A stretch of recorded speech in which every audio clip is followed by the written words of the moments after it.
Good evening and namaskar, everyone. I welcome you all for today's webinar on recent advances in medical oncology 2023. And with immense pleasure, I would like to invite Dr. Srinivas KG, who is consultant medical oncologist at Bharat Hospital and Institute of Oncology, Mysore, for the welcome and introductory note and to set the ball rolling. Over to you, sir. Thank you, Ektaji. Good evening, all respected friends, colleagues, and my mentors, teachers. Uh, I take the opportunity to welcome you all for this wonderful virtual webinar for 2 days, a scientific extravaganza, and we are going to discuss all the recent advances which is happening in our field of medical oncology and hemato-oncology. Without much ado, I would like to welcome Dr. Sachin Jadhav, who is a consultant and group head hemato-oncology, HCG group of hospitals. Hi, Dr. Sachin. I Hi. welcome you for this meeting. And without much delay, I think we'll start the session. Thank you so much for the invite, Srinivas. It's a pleasure. We've been talking about having this meeting for some time now, and it's good to share this forum with you. So I'll just 1 second. So make it full screen by bottom. Yeah, that's what I'm trying to do.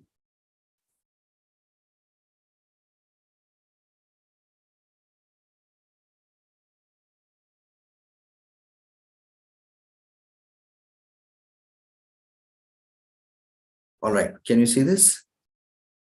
Yes, sir, it's visible now. Thank you. So friends, I'll be briefly presenting a very important trial, which has come out, which is the SWOG S1826 clinical trial. And this addresses an issue, a question that we've had for some time now. It was very clear that ABVD works well for early stage Hodgkin lymphoma. Majority of patients get cured. Some still have relapses, but not too many. However, when we go for advanced stage Hodgkin lymphoma and we look at the first line treatment, it was shown very early on by the British Columbia Cancer Agency group that adding brentuximab vedotin improved outcomes compared to just giving standard ABVD. Now, as more and more drugs come out based on the better understanding of pathogenesis of Hodgkin lymphoma, the question then comes up as to, sure, BV AVD, that is brentuximab vedotin, replacing bleomycin in ABVD is better. But what about if we use nivolumab in a similar fashion? And this study addresses that issue. I'll come to the main findings later. Let's just first go through the treatment landscape. I briefly told you that when it comes to adult treatment, it is very clear that ABVD was good enough. Sure, some patients who have suboptimal response or have advanced stage Hodgkin, more intensive regimens such as Biacop, Stanford, etc., have been tried, and they have been useful, albeit with more toxicity, short-term as well as long-term. The pediatric approach for Hodgkin lymphoma has always been giving a combination of chemotherapy, which will have minimum long-term side effects. Now, whichever regimen we choose, we've all learned to use a PET-adapted algorithm, and depending on the response to the first 2 cycles and then the next 2 cycles, we adapt the intensity of chemotherapy. Along with this, at least half of the patients get consolidative involved site radiation usually because of bulky lesions. We are also aware that second line treatment consists of further high dose chemotherapy consolidated by an autologous stem cell transplant. Now, since this is a disease where the cure rates of first-line treatment are fantastic, what truly matters is what happens in the long term. Do patients have any long-term toxicities of chemotherapy, radiation, which should concern us? And most certainly, yes. We've all seen that roughly somewhere between 5 to 10% of patients may get some second malignancy. It might be a bit less than 5%, but it certainly is a concern. With longer follow-up, more and more patients get a secondary malignancy as a result of first-line chemo for Hodgkin. At the same time, there is an increased incidence of cardiovascular events as the age progresses in survivors of Hodgkin lymphoma. Brentuximab vedotin was the first drug, an anti-CD30 antibody drug conjugate, which showed that when used in the frontline setting in advanced Hodgkin lymphoma, classical Hodgkin lymphoma, it improves OS and EFS in patients. And however, still some patients relapse. About 7 to 20% of patients will relapse after AVD with BV. And there are varying chemo backbones which have been tried along with brentuximab. Radiation is still required, which can lead to late morbidity mortality, especially cardiovascular. And there is significant toxicity with brentuximab in the form of neuropathy. In fact, I was fortunate enough to be in Vancouver when Joe Connor's group first designed brentuximab vedotin based chemo, and they realized that there was such high neuropathy that they had to skip some drugs, and ultimately ended with BV-AVD. BV-AVD also has a significant proportion of patients getting febrile neutropenia and some getting infections and sepsis, and hence GCSF support is required. So there certainly is some room for improvement in this group of patients, that is advanced classic Hodgkin lymphoma. And then the question is, what about the PD-1 ligand, which can be targeted in this disease? And nivolumab has been shown to be highly effective in targeting PD-L1 in the relapse refractory setting. What if we use this in the upfront setting? There have been some single arm studies, publication that in the first line nivolumab AVD in advanced Hodgkin gives good PFS, and thus in this trial what was done is stage 3-4 Hodgkin lymphoma. Whoever was more than 12 years of age, and whether they required end of treatment RT or not, it was all right. But if they had advanced Hodgkin, they were randomized to NAVD 6 cycles versus BV AVD. The primary endpoint was progression-free survival, and the calculation was that 470 patients would be required in each arm to get some meaningful results. So, of course, like any clinical trial, the major organ functions in terms of cardiac, renal, and liver had to be good to include a patient in the study. The interesting thing was because BV-AVD is known to cause cytopenias, GCSF prophylaxis was mandated in the BV-AVD arm, whereas in the nivo-AVD arm, it was optional. Anybody with pre-existing more than or equal to grade 2 peripheral neuropathy or interstitial lung disease or active autoimmune disease was excluded because, as we are all aware, that PD-1, PD-L1 inhibitors can aggravate or initiate autoimmune diseases. A total of 994 patients were registered, randomized to the two arms, and ultimately 489 were analyzable in NAVD and 487 in BV-AVD, and safety analysis was, in 483 and 473 patients, respectively. Baseline characteristics, as expected, Hodgkin being a disease of the young, median age was 26. Majority of the patients were in 12 to 17 years, which is something that we need to see because if NAVD can reduce the need for radiation, then the long-term side effects of radiation might be lower in the younger age group. However, most of the patients were in the 18 to 60 years with a good, with equal distribution of different ethnicities. 2/3 of the patients were in stage 4, which tells us that these are not good risk patients, and it remains to be seen how well they respond. So adverse events in which were present in both the arms in more than or equal to 10% of patients were as follows: mostly nausea, hematologic toxicity, etc. Most of these were minor adverse events. Half of the patients in the NAVD arm had a neutropenia. In BV-AVD, because they received prophylactic GCSF, it was much less. Grade 3 neutropenia was also lower in BV-AVD arm because of the prophylactic GCSF. And only about half of patients in the NAVD arm got GCSF. However, although there was a greater percentage of neutropenia in the NAVD arm, the number of infections, febrile neutropenia, and sepsis was still lower than in the BV-AVD arm. As expected, peripheral sensory neuropathy was much higher in the BV arm, even in the severe neuropathy subgroup. There were very low levels of immune-related adverse events.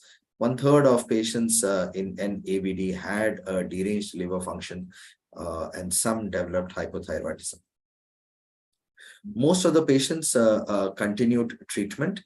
However, in NAVD arm, discontinuation was much less than BV-AVD arm. So it was better tolerated. Now, the interesting thing is 1-year progression-free survival was much better in the NAVD arm, which tells us that even in this high-risk subset, NAVD might be better than BV-AVD with a significant p-value. This benefit in progression-free survival extended across all subgroups, whatever was the stage, the IPS, age, or presence or absence of B symptoms. Similarly, EFS was better in the NAVD arm, again, statistically significant. Overall survival was not different. Conclusions: NAVD improved EFS as compared to BV-AVD. It was well tolerated. There were immune-related adverse events, but fewer.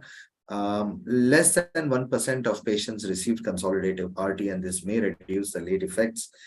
Follow-up is ongoing to ensure that these PFS gains are durable. Also, long-term safety, overall survival also needs to be looked at. And this might actually help in harmonizing both the pediatric and adult therapy of classical Hodgkin lymphoma. NAVD could be very well be the new standard of care for advanced stage Hodgkin lymphoma. Adding a targeted immunotherapy agent such as nivolumab to standard chemotherapy resulted in more patients being alive without progression. And at 1 year, 94% of patients treated with nivolumab were alive in ongoing response or remission compared to 86% BV. They had fewer side effects. And, although only half of them received GCSF, they had fewer number of patients had sepsis. So, these were the reasons why end of treatment PET-CT directed radiation therapy was done. This is a declaration, and this is the end of treatment response data. The GI side effects were there, but most of them were less than grade 3. Thank you. I'll be happy to take questions. Thank you, Dr. Sachin, for that excellent lecture on nivolumab AVD versus Brinto AVD. I was there actually for this ASCO session. I was sitting in the front row. This was a plenary session, actually in ASCO 2023. How do you place Nivo AVD in your practice? Is this going to be a practice changing for you? Yeah. So in the last 2 months, we've been, mulling over going away from ABVD as a first-line therapy for advanced Hodgkin. We have started using the Euronet PHL protocol for pediatric. We have completed treatment for one, I think, 12-year-old girl with advanced Hodgkin. Um, uh, it does seem like if we add Nivo or BV to AVD from the first cycle, the outcomes might be better rather than changing over. So certainly for patients who can afford, I think we are looking forward to changing our treatment. So we have these multiple options now, Nevo AVD or Brinto AVD. So my question is, how do we chase them when they have a relapse? Because all these days we were talking about Brinto in relapsed Hodgkin's lymphoma. How do we really put them in like? Do you have any particular selection in your practice? Like, okay, this is a patient, we can go for it, or something like any selection criteria or anything in that way? I, I think it will be kind of what is happening in myeloma.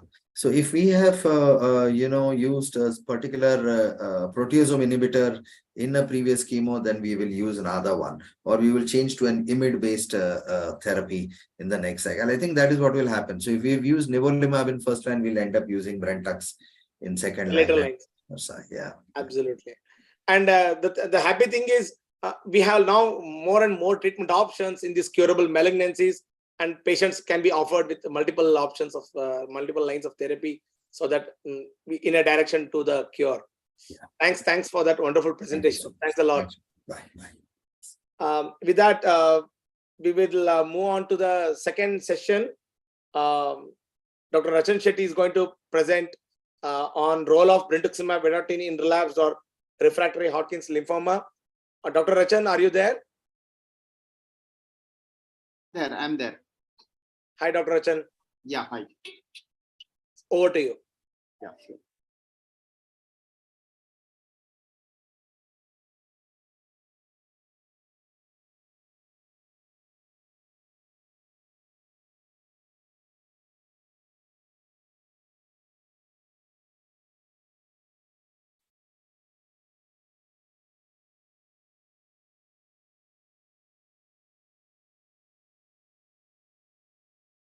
I'll just share the screen.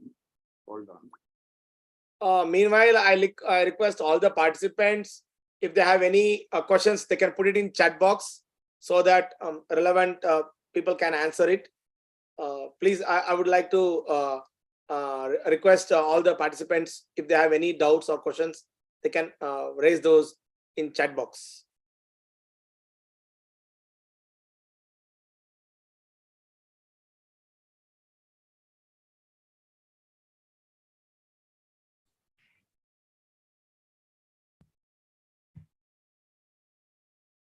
Yeah, sorry for the delay. Is my screen visible? Yes, sir. It's visible now.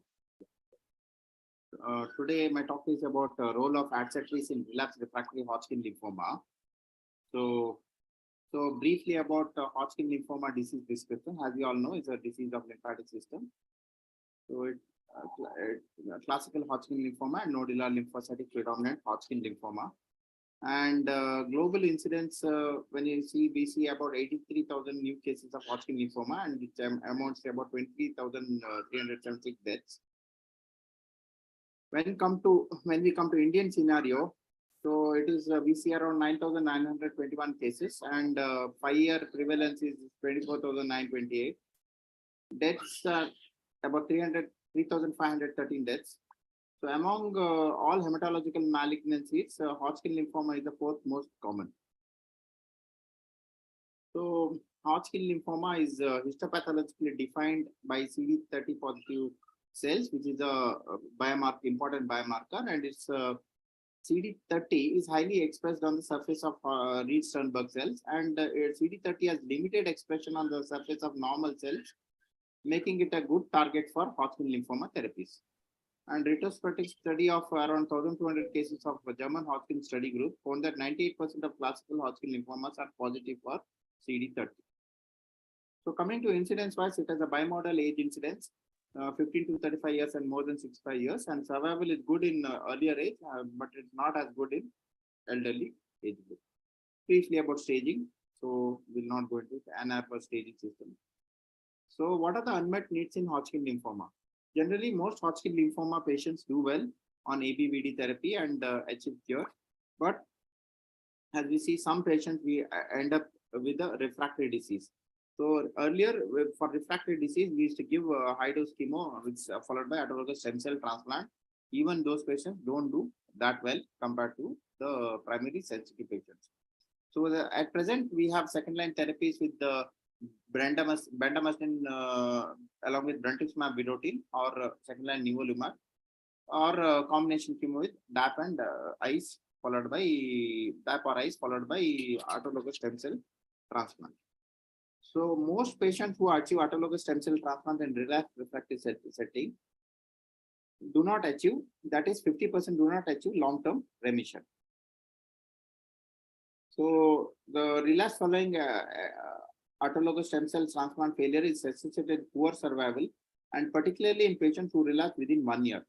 So patients who relapse within 1 year have a very bad outcomes. So they don't even live for a median progression. Because this will is about 1 year. So treatment outcomes of patients who are not eligible to receive autologous stem cell transplants are particularly poor. And in the elderly age group, treatment options for relapsed refractory Hodgkin lymphomas are dismal. So with only palliative care, as you can see in this graph, it's only 12% CR is achieved. And patients who do well are the combination chemotherapy with or without RT patients. And most patients who relapse have refractory do badly. And allogenic stem cell transplant has an option in following autologous stem cell transplant failure is associated with very high toxicity, and approximately half of these patients will experience GVHD after an allogenic stem cell transplant, and about 50% of them will have the disease relapse or a disease progression. So as we know, many of the multi-agent chemotherapy regimens which we use in relapse refractory settings are associated with severe toxicities and side effects. So either DASH, ICE or DAP or ESHAP, GVHD, GVD regimen or GDP regimen doesn't have that much side effect, but all are associated with bone marrow suppression, infertility, cardiomyopathy, infections, and secondary malignancies. So there is an unmet need for an effective and safe therapies to treat relapsed refractory Hodgkin lymphoma. Now, this is the recent NCCN guidelines for recommendations for refractory Hodgkin lymphoma. So if a patient has a refractory disease, second biopsy has to be done, and to reconfirm the diagnosis, and second line therapy, post second line therapy, then if they are achieved CR, high dose chemotherapy followed by autologous stem cell transplantation has to be done, and have to consider brentuximab vedotin as a maintenance for a patient with high risk of relapse. And if the patient have dual score 4 or above, RT followed by brentuximab vedotin maintenance can be considered. And if they have a persistent disease, then a subsequent systemic therapy has to be given. Now coming to ADCETRACE, which is a game changer in relapsed refractory Hodgkin lymphoma. So it is the antibody drug conjugate against CD30.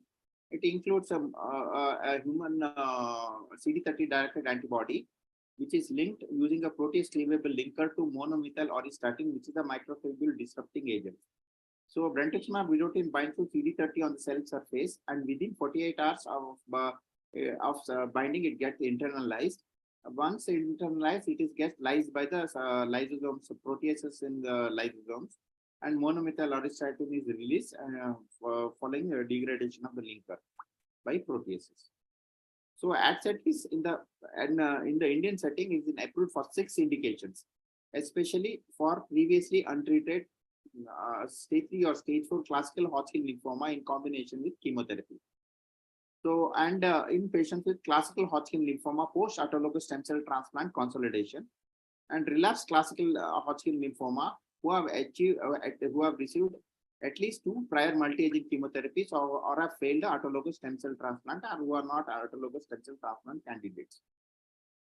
Again, in ALCL and PTCL, it is used in in upfront setting along with combination of chemotherapy. And in relapse anaplastic systemic anaplastic large cell lymphoma, it is indicated after failure of one prior multi-agent chemotherapy. And in relapsed primary cutaneous ALCL and CD30 expressing mycosis fungoids who have relapsed, who have received at least one prior line of therapy. So now coming to data regarding adceteris in Hodgkin lymphoma after failure of autologous stem cell transplant or after failure of two prior multi-agent chemotherapy regimens who are not candidate for autologous stem cell transplant.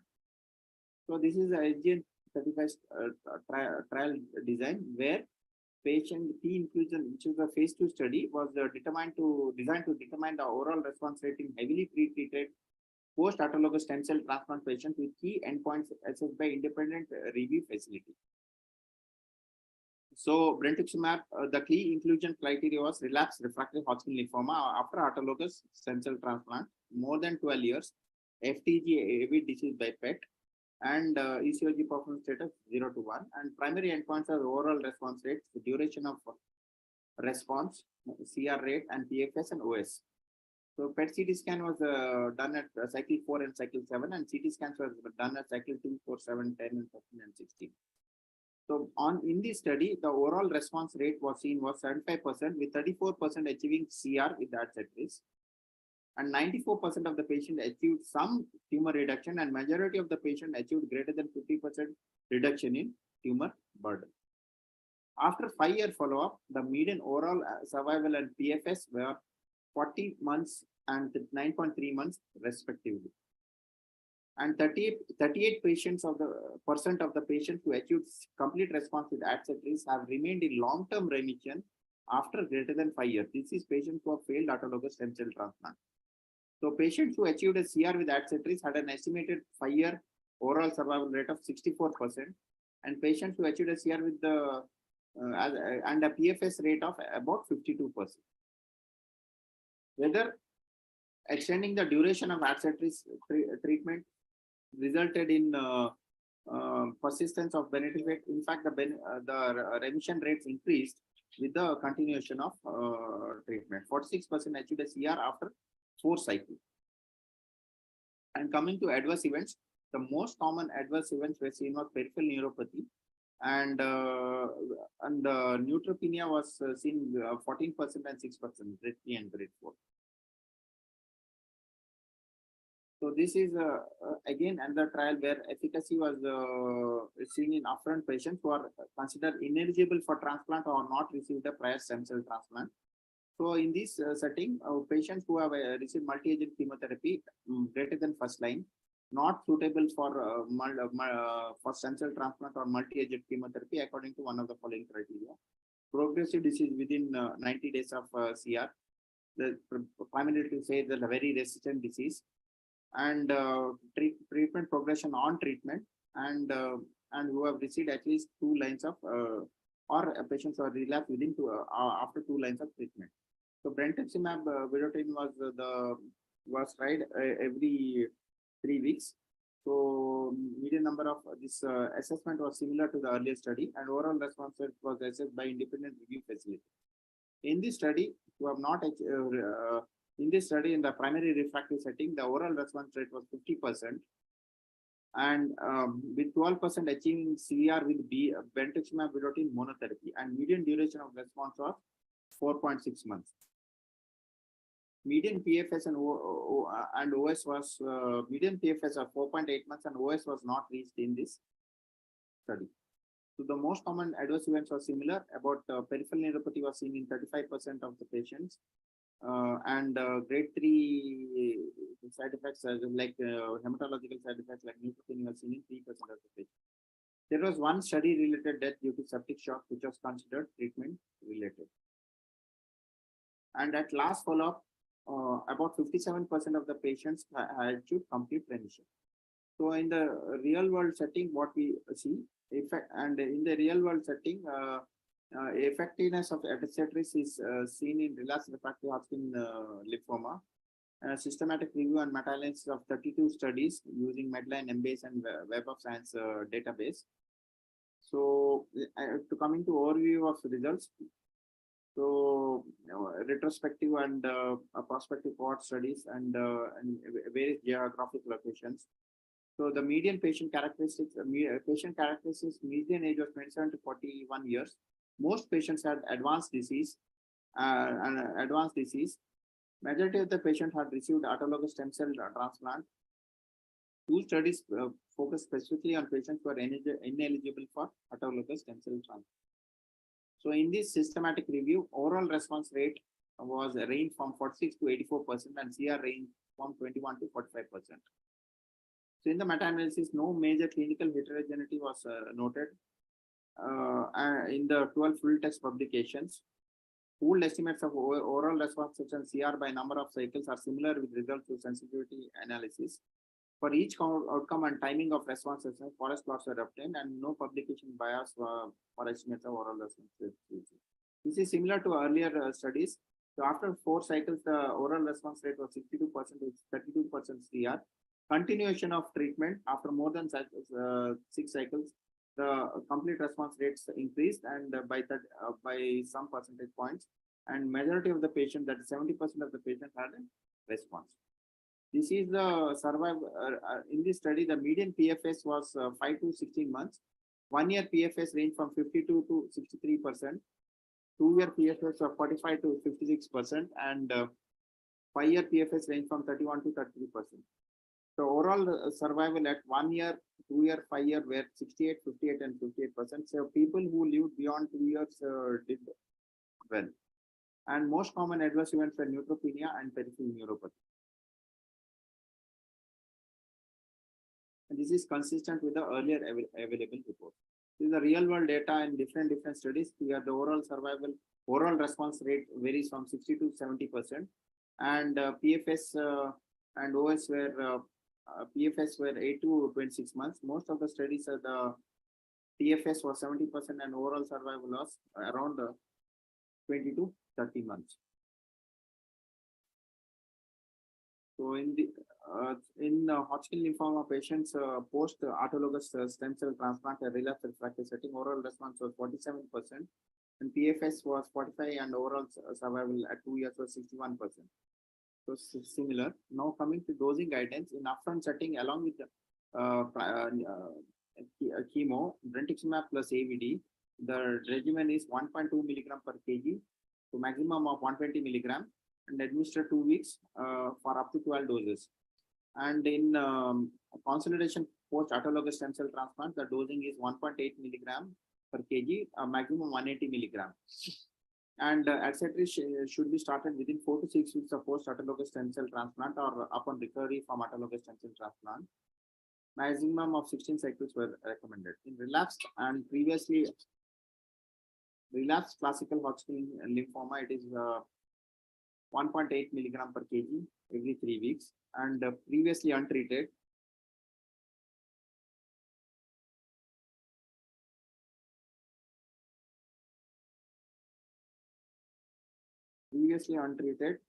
it is the same. So the prophylaxis is recommended along with AVD and along with the cyclophosphamide doxorubicin prednisolone for PTCL. To summarize, most patients with relapsed refractory Hodgkin lymphoma treatment choices are not optimal and consist of high-dose chemotherapy followed by autologous stem cell transplant. Many of the multi-agent chemotherapy used in Hodgkin lymphoma are associated with severe toxicities and side effects. And in the phase 2 trial, oral response rate was 95% and 34% achieving CR. And 38% of the patients who achieved CR with Arcetrix have remained in long-term remission. And most common adverse events were peripheral neuropathy and less common neutropenia. And real-world studies confirm the efficacy of Arcetrix outside of clinical trials. Thank you.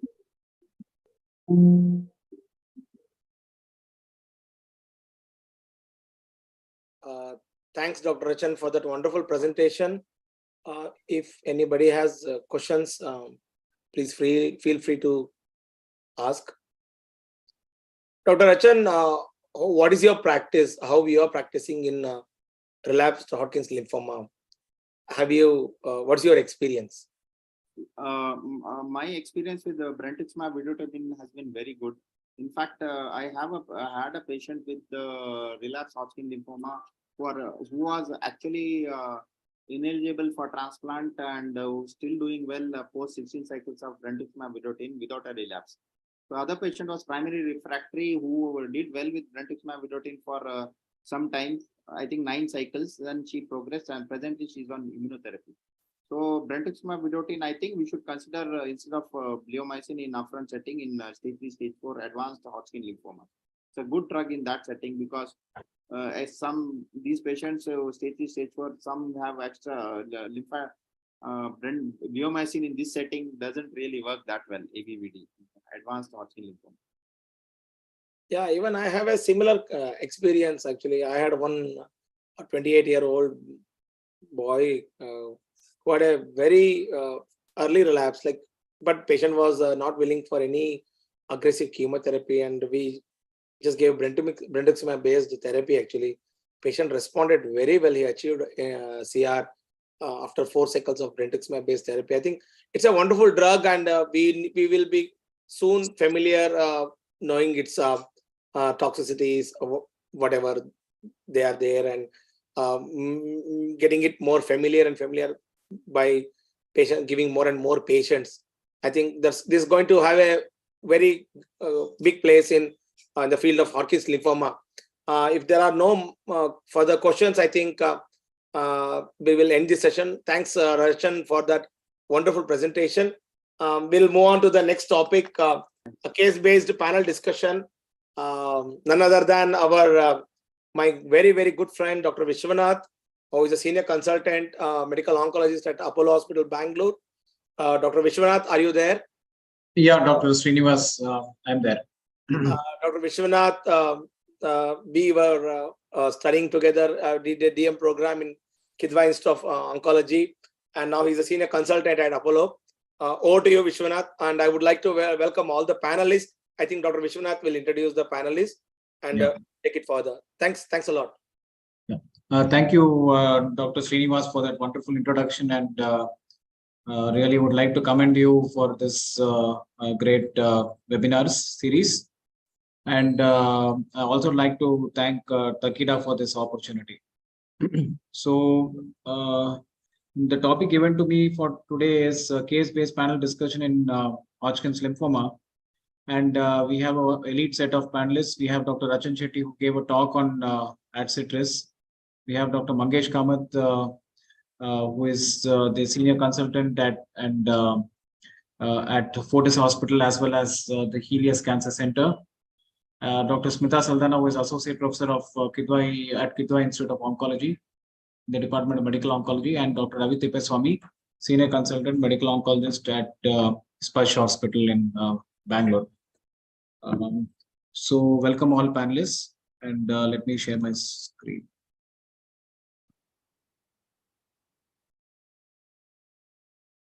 So just a disclaimer before I start, these slides have been all given by the Takeda Oncology group.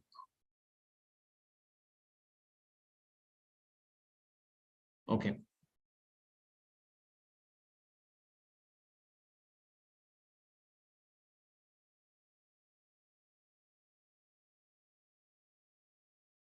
It's not moving. Yeah, okay. So let me start with this case. So here is a 55-year-old male with a 3 weeks history of gradually increasing weakness accompanied by fever and drenching night sweats.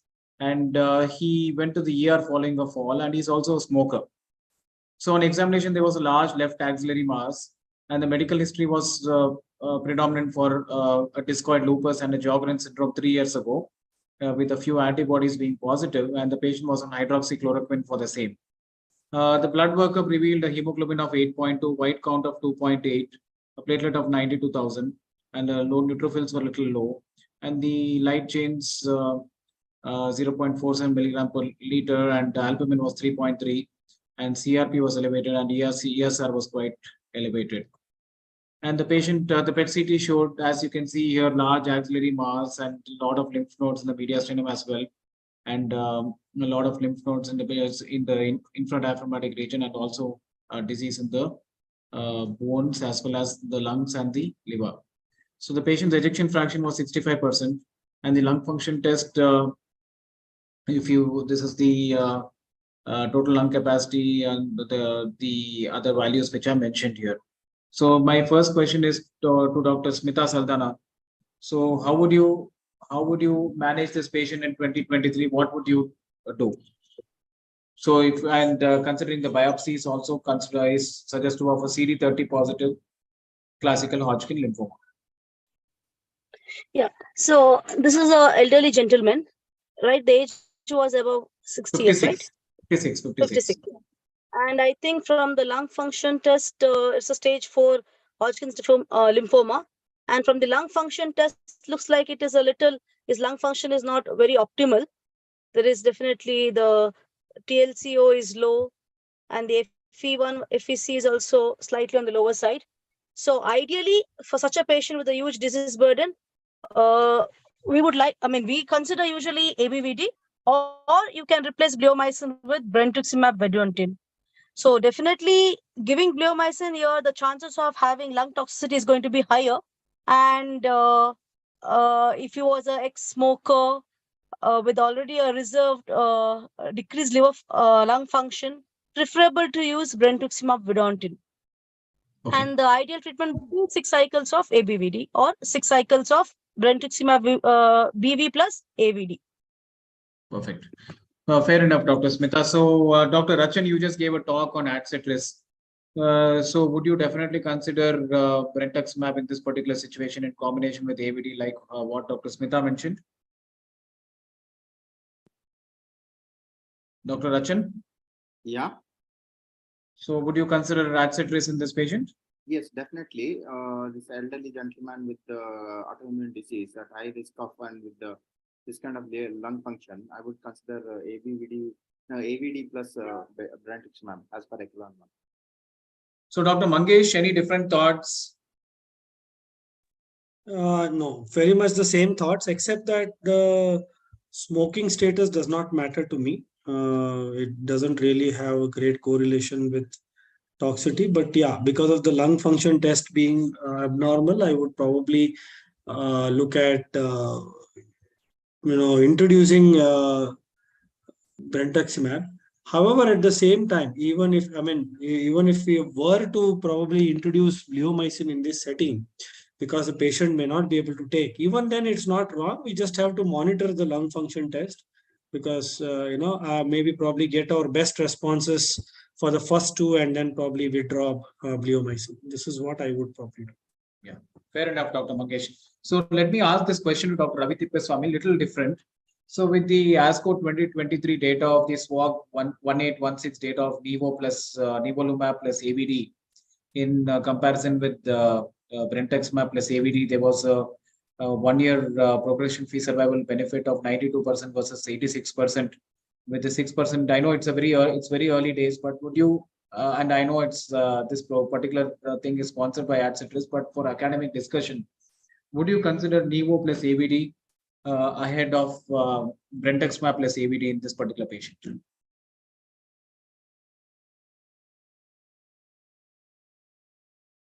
Dr. Ravi, you are muted, I think. Hi. Still, I would like to wait some more time. It looks very promising. Given a choice between these 2 regimens, I think with brentuximab we have got good experience, but I think both can be used. Yeah. So let me go back to this question to Dr. Mangesh. He uses a lot of novel drugs, so let me ask the same question to Dr. Mangesh. So yeah, that is a very good question, and it is a phase 3 data. The SWOG 1826 is a phase 3 data. So coming to my inference from whatever I know about that data, we have the progression-free survival data from that meeting, from that, that is the primary endpoint. I'm sorry, I just know it extempore, so I'm just going to say what I remember from that. And I think there was almost somewhere around 40 to 50% risk of reduction of progression because of addition of nivolumab in that study. So it is definitely promising. I mean, if I am not going to be inclined to give bleomycin to my patient, and if the patient currently, I mean, we have to be very clear about many aspects, including finances. I wouldn't put it beyond to actually introduce nivolumab in this patient at all, because I would probably have a great advantage with respect to risk of progression. So definitely the data is very compelling. Phase 3 data, and that too such a significant difference is compelling. I would definitely think of introducing nivolumab in this kind of patients. Perfect. So Dr. Mangesh was spot on. 92% PFS versus 86% PFS and a hazard ratio of 0.5 to 48% reduction in the risk of progression at the end of 1 year. But early days, definitely very compelling data. So this is definitely on the cards. So let's move ahead. I think this has been discussed in quite Dr. a few. Vishwanath, if I can add one more, I think they have also probably, I don't know, in the commentary put about toxicity. So if you were to match toxicity to toxicity, I think even in there, nivolumab probably favored with respect to toxicity. Yes. The requirement of growth factors is not required. Pulmonary toxicity is less. And even if you look at the autoimmune side effects, were much less in the nivolumab, though it is a immune checkpoint inhibitor. So for want of time, let's have quick answers from all panelists so that we can lengthen the discussion. So let me go back to Dr. Smitha. In what kind of situations would you avoid bleomycin? This has been our Viva questions even during our DM. So are you worried about bleomycin toxicity? In which kind of situations, 1, 2, 3, 4, 5, would you avoid bleomycin? So patients age above 60 years, patients with prior history of any lung dysfunction like COPD, patients if you have to require to use growth factors. I think these kind of patients we will avoid using bleomycin. Yeah. So I think like Smita said, these are the situations, and of course patients who have had any chronic lung disease, radiation in the past, elderly gentlemen, elderly patients who are more than 60 years of age, pre-existing chronic lung disease, patients who have received radiation in the past. These are the main situations where you try to avoid radiation. And these are the spectrum of, as we know, it can range from 1 to 10%, 13% in case of the Echelon 1 trial in the ABVD arm, and it can be as less as 1%. But we know that there are certain situations like what Smita mentioned can increase the chance of bleomycin toxicity. So these are all the different situations. Now, let me go back to Dr. Rachan. So we do know about the treatment-related mortality with the escalated DACOP. It's a very toxic regimen, but though with the toxicity also comes the responses. Have you used escalated DACOP in your clinical practice? And if yes, can you give your clinical experience in a very swift manner? Yeah, I mean, frankly, I've never used the escalated DACOP. So I'm more comfortable using ABVD, and if the relapse go with second line good salvage regimens like ICE. In fact, low toxicity GDP is available. Escalated DACOP, I'm scared to use and I've never used. Okay. Dr. Ravi Tippeswamy, you are from Tata Memorial. I'm sure you would have seen professors like Dr. Manju Sengar and all use escalated DACOP. So what is your experience? Yeah, I think in young fit patients, it is doable. And if you ask, probably the infection risk is more or less similar. Even ABVD in a high risk patient is not that a simple regimen. We see a lot of neutropenia, though probably chance of infection will be less. It is doable even in our setup. Yeah. Just a point, Dr. Ravi Tippeswamy, though ABVD causes neutropenia, the chance of febrile neutropenia is only 9%. But with VIACOP, the chance of febrile neutropenia is more than 20%. True. So, Dr. Mangesh, in the era of nivolumab and brentuximab, quick answer from you. Do you see any role for escalated VIACOP? No, not in my practice. Yes, Smita, you wanted to say something? Yeah. In our practice, definitely there is a role for escalated biocop, and we are using escalated biocop. So specifically, when you get the interim PET and patients are not having a good response, we have used for a couple of patients in Kidwai, and they have tolerated. But we should select the right group of patients. Agreed. Agreed. So this was the Echelon 1 trial, which looked at stage 3, stage 4 ABVD in one arm and brentuximab plus AVD in the other arm. And it was presented by Cornes et al. And you can see that the 6-year PFS, there is a significant benefit. And you can also see that there's an OS benefit and PFS benefit, which goes to say that this is stood the test of time, and definitely we can use AVD plus brentuximab in these kind of high-risk situations. So these are the different things: ABVD, 6 cycles, total 6 cycles of bleomycin, escalated biocop, good disease control, but high risk of side effects. And OS and PFS benefit with the plus AVD. GCFS is required. Febrile neutropenia, sepsis, and all that is all these things have to be noted. So let me. This is related. Yeah. So let's go on to the next question. So next situation: young, fit, refractory Hodgkin lymphoma, autologous stem cell transplant eligible, but AACT is not yet an option because of inadequate response to second-line treatment. So first salvage. So we know that many of these multi-agent chemotherapy drugs regimens in the salvage setting, they cause all these major side effects like bone marrow suppression, infertility, cardiomyopathy, infection, second malignancy. So there's a major unmet need to treat these patients more safely with and lesser toxicity with more efficacy. So I think Rachan clearly did mention that patients who have had autologous stem cell transplant failure, they have a very poor survival, and patients who relapse within 1 year, the PFS is very less, and these patients do really badly. So this was the study which looked at the single agent brentuximab, and we can see that the responses were quite good at 1.8 milligrams per kg body weight. And this is the one which came up initially, which led to the approval of brentuximab in CD30 positive lymphomas. And you can also see that the overall response rate and the CR rates were quite good with single agent brentuximab. So let me ask this question to Dr. Mangesh again.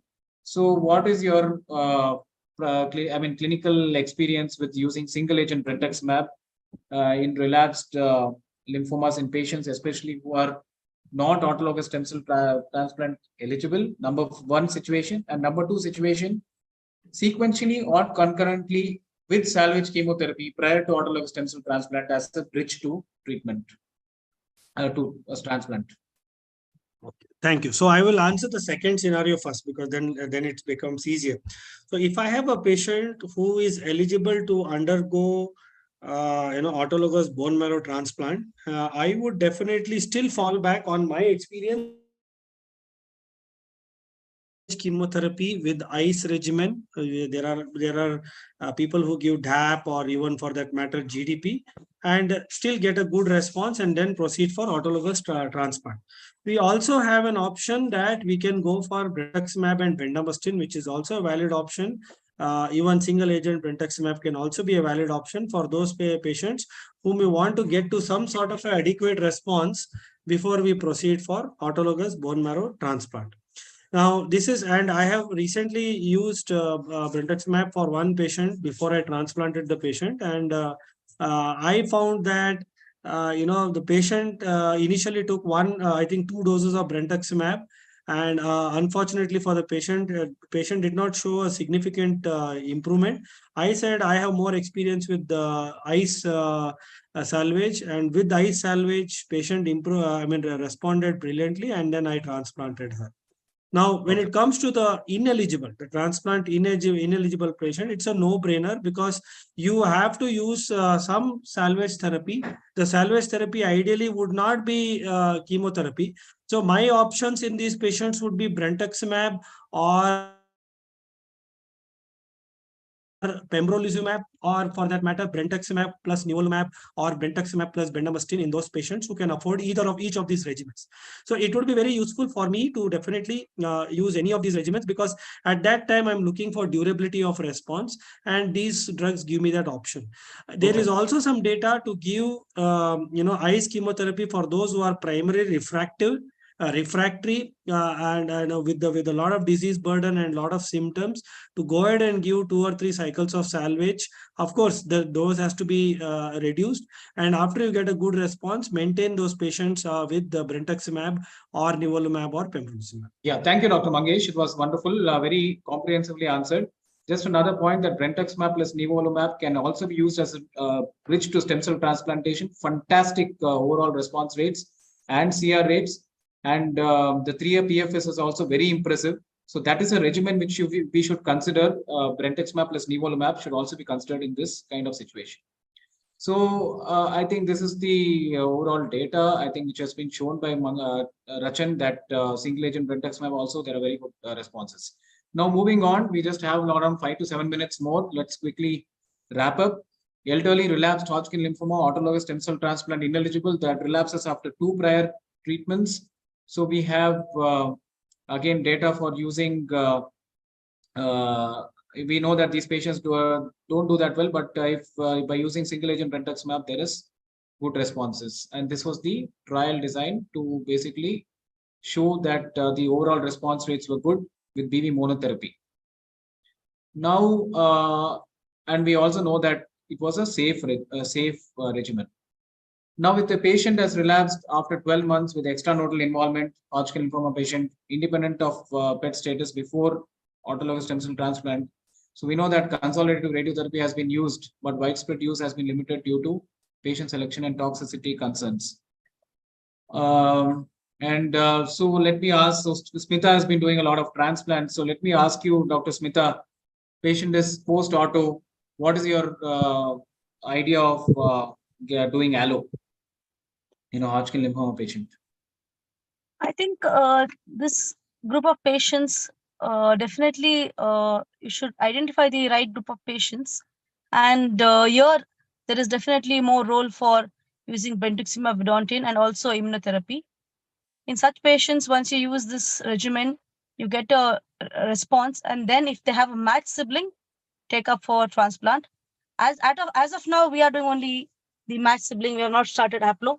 So I think as of now, I will stick to going for matched sibling transplant. I think other centers, there is data for haplo also, but the mortality, the treatment-related, transplant-related mortality will be high. Yeah, and like Smita mentioned, and half of the patients will experience some kind of GVHD, acute and chronic, and 1 in 2 patients will relapse or have disease progression. So even then, you can have probably like close to 40 to 50% chance of cure.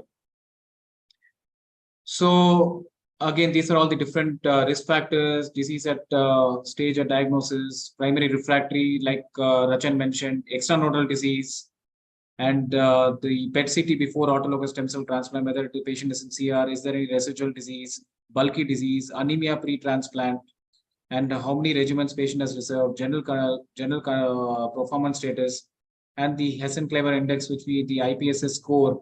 If it is more than 3, we know that the patients don't do that well, and this can also be used at the time of autologous stem cell transplant. And if the factors are more than 3, these patients don't do that well.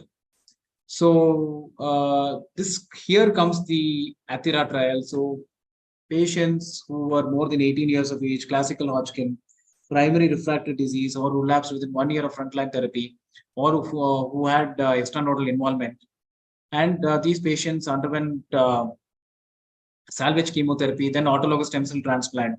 So let me start this with Dr. Quickly, the last part of the panel discussion.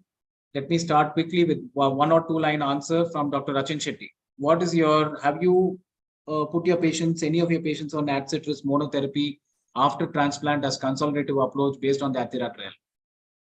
No. Dr. Ravi Tippaswamy? Yeah. Generally, we are not doing transplants. We are referring to hematologist or transplant physicians in our hospital. Okay. Dr. Mangesh? So I currently have 1 patient who I have given on brentuximab, and patient is doing well. The data of the ATHIRA trial is very compelling. So you have a very good 5-year PFS of those patients whom you have put them. I think somewhere more than 50%, if I remember right. And that I think with this kind of data, it would be very useful for our patients post-transplant, especially if they have been, if they are at a high risk of relapse or progression. So I am definitely happy to give, maintain my patients on brentuximab vedotin. Another option, just for academic sake, it is we can give them on immunotherapy, pembrolizumab or even nivolumab. So, a very nice answer, Dr. Mangesh. In fact, I also have a couple of patients. One of the patients is 32-year-old, more than 2 lines of therapy, had initially a primary refractory, 3 lines of therapy, in fact, primary refractory, in fact, initially. And patient has had autologous stem cell transplant and now is on brentuximab vedotin as a conservative approach. And like Dr. Mangesh mentioned, look at the curve. And you can see that the median PFS is 42.9 versus 24.1 months in the placebo arm. And like Dr. Mangesh mentioned, the hazard ratios are quite impressive. 43% risk reduction in the risk of progression with brentuximab vedotin as compared to placebo. And if you see here, the more the risk factors, patients did better. So that's the beauty of this. So you can see all these risk factors: primary refractory or PR or stable disease as best response to the most salvage chemotherapy, and extranodal disease, B symptoms before transplant, 2 or more prior salvages. In fact, our patient also had more than 3 risk factors. And you can see that the hazard ratio gets better and better. That shows that this particular drug is definitely the way to go as a consolidative approach. And like Dr. Mangesh mentioned, the 5-year PFS is also quite significant. And there's almost 18% difference as far as the PFS is concerned at the end of 5 years. So that with that, I conclude, and I thank Dr. Srinivas and Takeda Oncology for this wonderful opportunity, and also commend Dr. Srinivas on coming up with a nice scientific session. Thank you so much, all my panelists. It was a wonderful discussion. Thanks, Dr. Vishwanath. That was a wonderful moderation. Very good discussion on relapsed Hodgkin's lymphoma. I thank all the panelists for their wonderful interactive session. If there are no further questions, I think we'll move on to the next session. This session is sponsored by Roche. Role of obinutuzumab in follicular lymphoma is the first session, and the evolving treatment landscape in the first-line management of DLBCL is the second session. So I would like to request Dr. Nataraj to join us for first session, role of obinutuzumab in follicular lymphoma. Dr. Nataraj, are you there? Dr. Nataraj is a senior hemato-oncologist at Shankara Cancer Center, Bangalore. A very good friend of mine. Dr. Nataraj?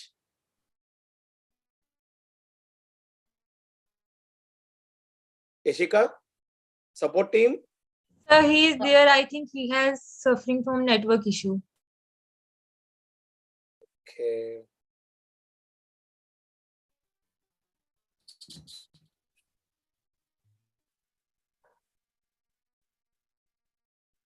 Or if Dr.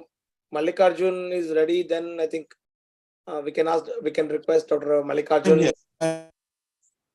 No, I think it's shared, right? And then you can see my video. Can you? Hi, Dr. Nataraj. Hello, can you see me? No, sir. Your video is not open. Support team? Sir आपका जो antivirus है वहां से आपका cam की permission चाहिए, उसके बाद ही आपका वीडियो ओपन हो पाएगा.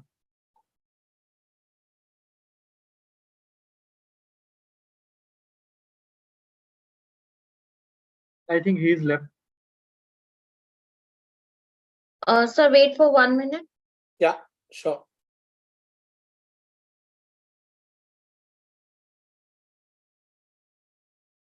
I think one of you can call him and ask what is the issue or guide him accordingly.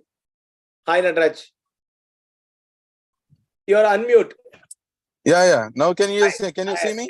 Yes, very much. Very much. That's very good. So can I share the slides? Please. Yes. So now can you see my slides? Yeah, we are able to. You're able to see? Okay. Good evening, Dr. Srinivas. I am thankful to the organizers for inviting me to discuss about follicular lymphoma and the role of the newer drug obinutuzumab. Whether it is there a role or is there no role. And I would like to thank Roche also for helping me with the presentation and also helping me with Zoom links and other things. And this is about follicular lymphoma. And then we all know that follicular lymphoma is the second most common disease that we see after diffuse large B-cell lymphoma, even in our clinical practice. In India, commonest one is DLBCL, then comes follicular, then comes CLL. And then we all know that follicular lymphoma has got it starts in the bone marrow and then slowly gets into the lymph node, and then where because of additional mutations, and then it develops a ability to clonally divide, and then they progress to form follicular lymphoma. And usually follicular lymphoma, we all know that it is not curable. We cannot cure follicular lymphoma. It is mainly controlling, and then as long as we control, that is better for the patients. And then rituximab has improved outcomes of follicular lymphoma first line treatment over the last decade. And then previously it used to be few patients, about 30 to 40% of patients responding to single agent chemotherapies or CHOP chemotherapy with addition of rituximab. And then with addition of rituximab maintenance, the response rates have improved way beyond 70%. Follicular lymphoma therapeutic journey has been tremendous over last 15 to 20 years, with multiple drugs coming into the picture, starting from rituximab to rituximab with lenalidomide to rituximab with idelalisib to rituximab with coplastinib with rituximab with Gazyva, that is obinutuzumab, now duvelisib, and then coming to tazemetostat, and then now coming to duvelisib, and then coming to carticel, axicel, and other drugs such as tafasitamab and many other drugs, radioconjugates, everything started to come up. So there are various indicators which show that early progression are associated with poor outcome. So among them, though there are event-free survival at 12 months, 24 months, or CR rate at 30 months, whatever. Ultimately, the one which has made a significant impact is what is a progression with patient's progression without disease at 24. That is PFS 24, progression-free survival at 24 months, that is 2 months, is clear-cut association which says that if patients who have very poor PFS at 24 have got very bad OS, also long-term survival. So the people who survive beyond without a relapse at 24 months are the one who do well. So there are multiple risk factors which are there currently available: FLIPI 2, and then FLIPI with genetics, and then POD24 with PI. There are many things which are there, but better prognostic tools are required. So on that background, there are multiple people have tried to incorporate PET in a different ways. One is looking at the volume, total tumor volume, metabolic tumor volume at baseline, and then end of induction, that is initial treatment PET volume, and then people have tried looking at combined PET, that is TMTV, and the end of initial induction treatment value, and then other tools such as MRD assessment, everything. But the one which has stood the time is POD24 is an endpoint.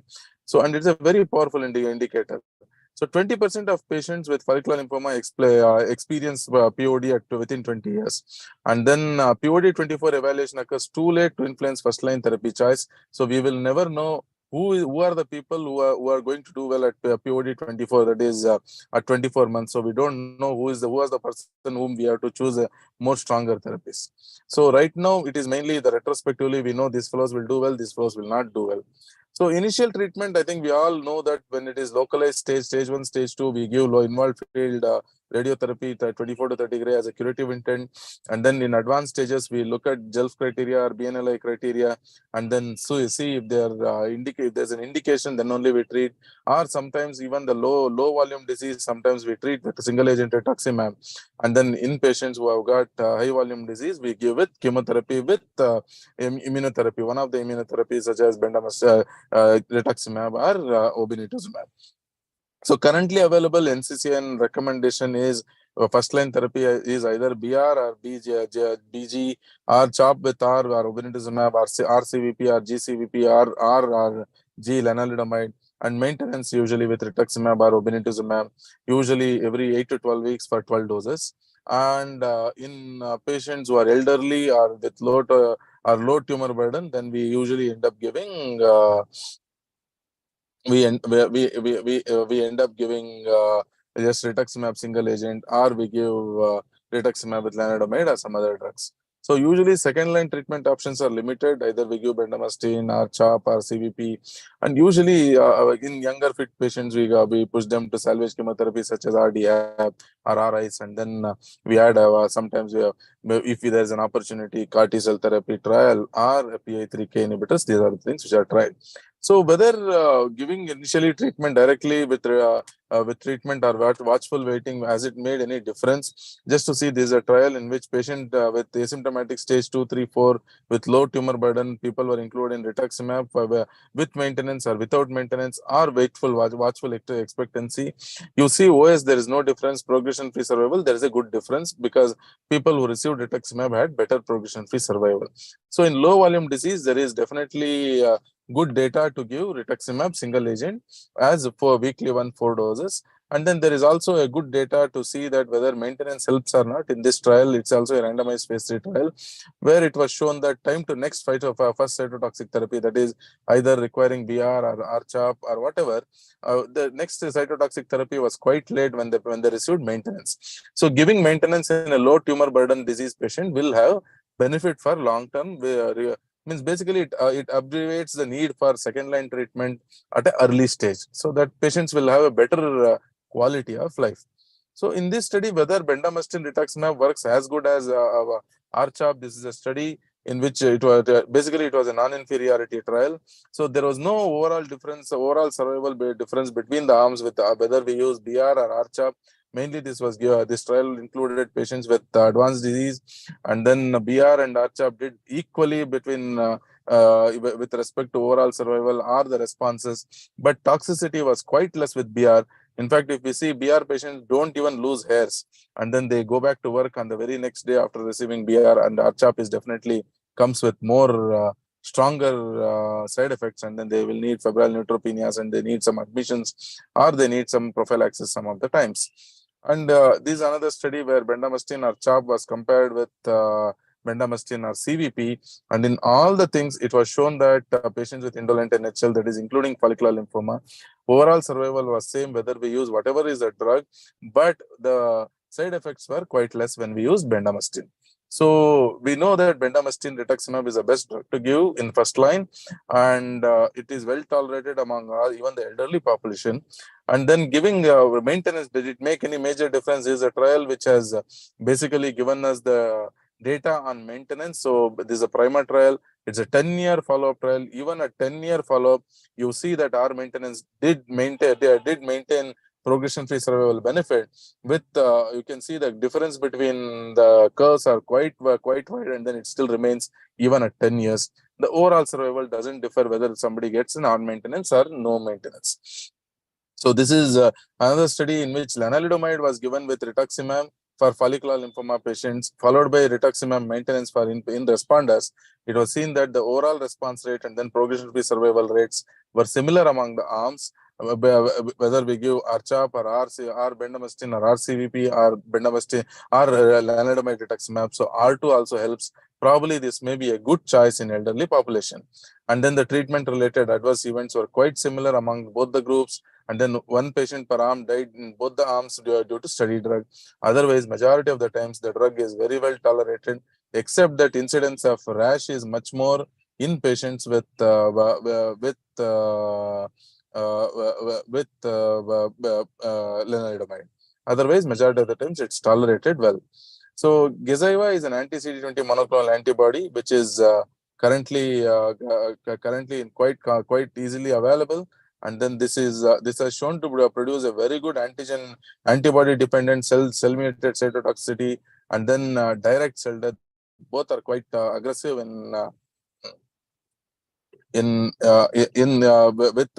Gazyva. So Gazyva was studied in this Gallium study with follicular lymphoma patients in basically stage 3 or 4 or stage 2 bulky disease patients, where Gazyva was given along with either CHOP, CVP or bendamustine, and then rituximab was given, and the both arms had an equal representation of high risk, FLIPI, and then extranodal involvement, bulky disease, or whatever, if you see that progression-free survival was quite better with addition by using obinutuzumab over rituximab. Efficacy of the benefits continues to be maintained even at 5 years of follow-up, and then it just definitely tells us that it can have better patients who receive Gazyva have got a better progression-free survival compared to patients who receive rituximab with any of the vehicle as a combination chemotherapy. So PFS was maintained even up to 8 years. The latest data is up to 8 years. Even at 8 years also the data is maintained. The difference continues to remain between G chemo or R chemo.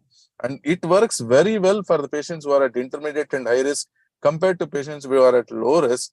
But mind you, even it helps in low risk, but high risk patients, those are the patients whom we want to see that whether how we can improve our outcomes. So high risk patients, intermediate and high risk flippy patients do get benefited from G more than rituximab. So maybe it's a better drug to give. So irrespective of the vehicle that is used, whether it is CHOP or whatever is a vehicle that is used, bendamustine or anything, the difference continues to remain. But difference is much more when we use bendamustine. So time to next line of treatment is also delayed when we use G chemo versus R chemo. The time to next line treatment p-value is quite significant to 0.001%. And even the risk of POD24 event, which is one of the most important marker in follicular lymphoma management, continues to have better outcome, better POD24 with G chemo versus R chemo. So post-progression free survival, as we all know that POD24 is a very good marker. Those who don't do well even at POD24, those who progress within 24 months, irrespective whether we use G-CHOP or R-CHOP or whatever, whatever is the vehicle, they don't do well. But people who reach that, who develop that POD24 will be very less in Gazyva arm compared to rituximab arm. So PFS, end of initial treatment, PET response, everything gets improved with Gazyva arm compared to rituximab arm. And then the side effects are almost similar between the arms, except that when we use the R-CHOP arm, R-CHOP or G-CHOP, the incidence of neutropenias are more and the incidence of infections are more with when we use Gazyva along with these vehicles, along with one of these chemotherapies. Obinutuzumab arm also had a higher rate of infusion-related reactions, but treatment discontinuation due to treatment-related adverse events were comparable between R chemo arm or G chemo arm. There was no major difference. So major benefit that is offered by obinutuzumab over rituximab is that it overcomes a resistance mechanism of rituximab, and it is the only large prospective stage of phase 3 trial since the introduction of rituximab in follicular lymphoma to have a positive data, and longest PFS across all the regimens, whether we use whatever is the backbone, and 48% reduction in the risk of early progression, that is POD24, and then significant delay in time to the requirement of time to next treatment. And then efficacy results are supported very good by PET reports and then MRD reports. I didn't show MRD reports. MRD was also quite better when we used Gazyva. And magnitude of benefit is highest in high-risk patients who are the most needy patients with and who need improvement in their treatment arms. And there is an opportunity to reduce infusion time in follicular lymphoma to short duration infusions with obinutuzumab, but I think that is not the major disease. So in relapse disease, majority of the indolent lymphomas at some point of time will relapse. So usually when we treat 100 patients, 10 patients are completely refractory, and 45% of patients either they progress or die within 5 years, and then 45 patients will have a long lasting more than 5 years survival. So the outcomes are very poor when those patients who relapse early or those who are refractory, and then only very few of them will survive for a long period. So follicular lymphoma is characterized by decreasing PFS with each subsequent therapy. So with each first line, second line, third line, the PFS keeps coming down, dropping down. So usually there is no consensus for early progression. So usually the suggestion is to give a salvage chemotherapy or a cellular therapy, and then take them for autologous transplant if a salvage chemotherapy is done. And then autologous transplant is usually beneficial for follicular lymphoma patients who relapse But mind you, a lot of patients with follicular lymphoma may not be eligible for an autologous transplant. And then these are the multiple drugs trials which are going on with R2, obinutuzumab with bendamustine, or rituximab monotherapy, idelalisib, obinutuzumab CHOP, and majority of the trials are whatever that has shown the outcomes are almost similar, and then the drugs are chosen based on patient's ability to tolerate the drugs. But the armamentarium of follicular lymphoma monoclonal antibody therapies is opening up. There are quite a lot of new drugs, mosunetuzumab, eprocotanib, and there are many odronextamab, and then glofitamab. There are many drugs which are bispecifics, and then they have shown to produce very good results. And then in that, mainly this mosunetuzumab is being tried, and then the good overall response rates of up to 80%, up to CR rates of up to 60% has been seen, and then median overall survival period up to about 22-23 months have been shown with mosunetuzumab. I think this is going to come to India shortly. And then chimeric antigen receptor therapy, also axis-cell or teaser cell, both have shown to produce very good results of overall response rates of 90 to 85 to 90% and CR rates of 60 to 80%. But these two are maybe difficult in India as of now, because I don't think both the cells are not going to come to India. But indigenous CAR T cells are coming out, and then definitely we'll have better results. And then to summarize, on relapsed refractory follicular lymphoma, obinutuzumab may be a preferred drug over rituximab, considering that the majority of the patients will be rituximab exposed, and then they would be rituximab refractory.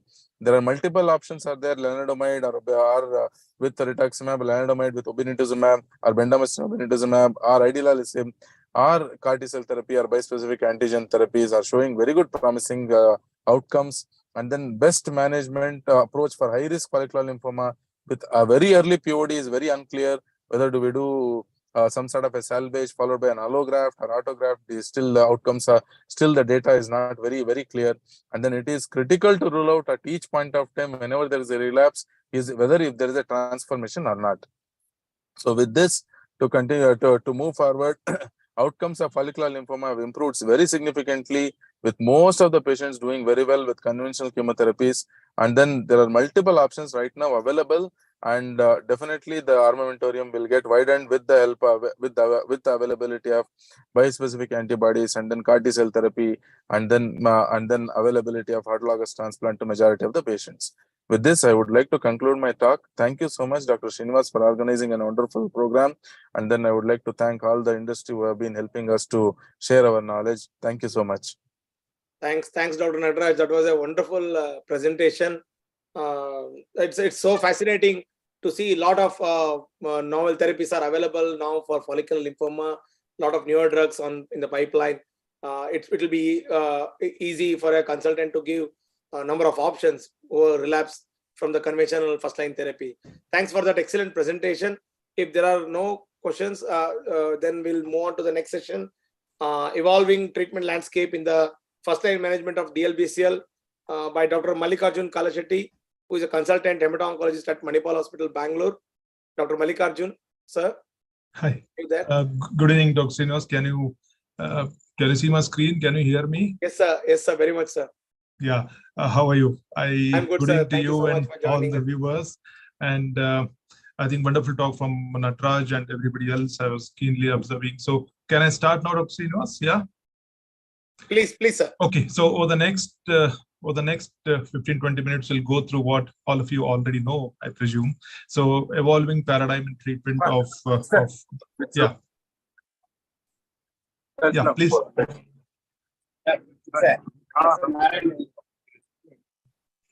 Yeah, so I think there is some disturbance anyway. So can I start? So sure. Please start. Yeah. So at the outset, I'd like to thank the organizing team for this wonderful opportunity and congratulate them. I thank the Roche team for helping me with presentation and everything else. So we all know diffuse large B-cell lymphoma is one of the commonest non-Hodgkin's lymphoma affecting elderly. Median age is about 60 to 70 years, perhaps a little early here. It presents fairly as an advanced disease in half the patient, and at least about 30 to 40% will have constitutional symptoms. Extranodal presentation is fairly common, seen in about 40 to 50% of patients. patients. Marrow is involved in 1/3 of patients, and depending on the risk of CNS involvement, the CNS involvement can be seen in anywhere between 1 to 3% at presentation, and perhaps little more in some of patients. We have more and enough data accumulating over the years that DLBCL is not one disease, but rather heterogeneous disease, and we'll go through a few of molecular heterogeneity and how we are going to treat them differently. So what's new apart from the World Cup and war? I think the classification of lymphoid neoplasms itself has thrown a few new variables which were initially grouped under one basket. We all know when we talk about diffuse large B-cell lymphoma, we're largely talking about DLBCL and OS, but then there are various subtypes, about 15 to 17 of them, and what we're calling as double hit or triple hit lymphoma has been renamed as DLBCL with MYC and BCL translocation for its higher risk and different way of treatment that one needs to. So again, this all of us have seen this cartoon, how the 5th edition of WHO classification has changed the names and then has led to some confusion both amongst the caregivers and for the trial data. So I think all of us have very keenly seen this NEJM article on the genetic heterogeneity of the DLBCL, wherein they looked at and for the first time came up with distinct signature abnormality of gene expression profile, which led to classification of diffuse large B-cell lymphoma into ABC and GCB, and perhaps also unclassified. And there are various signature abnormalities in the unclassified variant, essentially BCL2 notch, which are very common in this particular subgroup. And one can use this gene expression profile scoring to look at. And then if you see the right part of the screen where you can see a lot of blue lines, so the ABC typically scores more and is that end of the spectrum, whereas the GCB is at the other end. We use this data moving forward for individualizing treatment in most patients with large B-cell lymphoma. All of us have used fairly commonly available clinical classification systems for risk profiling this patient. I think IPI, RIPI, and also NCC and IPI have been extremely useful. I think metabolic tumor volume, time lapse between initiation of therapy and diagnosis, metabolic tumor heterogeneity are extremely important. I think baseline PET scan not only helps us in staging these disorders, but the interim PET will also tell us about the response, though the data is not as robust as it is in the Hodgkin's lymphoma. I think gene expression profiling, the FISH-based evaluation of MYC, BCL, BCL6 translocation will also help us in making that distinction of high-risk DLBCL, which needs to be treated with more intense protocols than RCHOP that we have been using. And I think there is more and more data about the circulating tumor DNA, which perhaps is extremely important. And once it becomes available, I think most of us will continue to use. So I think the IPI, the age-adjusted IPI, the NCC and IPI, which seems to be a little more sensitive compared to the previous IPIs that we have for the diffuse large B-cell lymphoma. All of us also do the CNS IPI at the baseline, and we're using the scoring to decide if patients need to be given CNS prophylaxis. And there are also certain high-risk features like testicular lymphoma, breast DLBCL, intravascular DLBCL, and involvement of kidney and adrenal gland, which we would use and then decide about giving them CNS prophylaxis. This particular question itself has come into some controversy now based on the recent data, but I think it is extremely important that we try and score them anyway, whether or not we could use the prophylactic CNS therapy in these patients. Cell of origin gene expression profiling has been here for tens of years now, and we know there is more and enough data that GCB patients will always do better, and one needs to do more for non-GCB or ABC arm. And I think moving forward, we'll see how patients are being treated a little differently in that subgroup to make sure the adverse factors are mitigated by treating them a little differently. And if you see this cartoon here, it tells us that in this molecular heterogeneity of DLBCL, one can add a certain targeted agent to RCHOP backbone and then perhaps improve the outcome of these patients. So I think we moved away from this. So double hit lymphoma, wherein we said that patients who have MYC along with BCL2 and or 6 were called as double hit lymphomas, which obviously had a very clear aggressive course, and there was enough data to say when you treat them with RCHOP, their outcome was not as good as those patients without those molecular abnormalities. Whereas the same was not true for double expressor, though they also did inferior to those without those immunohistochemistry algorithm, but then the outcome was not as uniform as it was in double hit. So we know that most of the double hits are GCB and most of the double expressor are ABC, and double expressor DLBCLs are much more common, almost 3 to 5 times more common than double hit. And if you treat the double hit or the DLBCL with MEK and BCL2 expression by fish with R-CHOP, the outcome definitely was inferior compared to those who did not have it, and the double expressor somewhere between the two. So that is where we are. I think I should have included some slides on the circulating tumor DNA. Anyway, I think that is coming as one of the important prognostic indicator for the treatment of diffuse large B-cell lymphoma.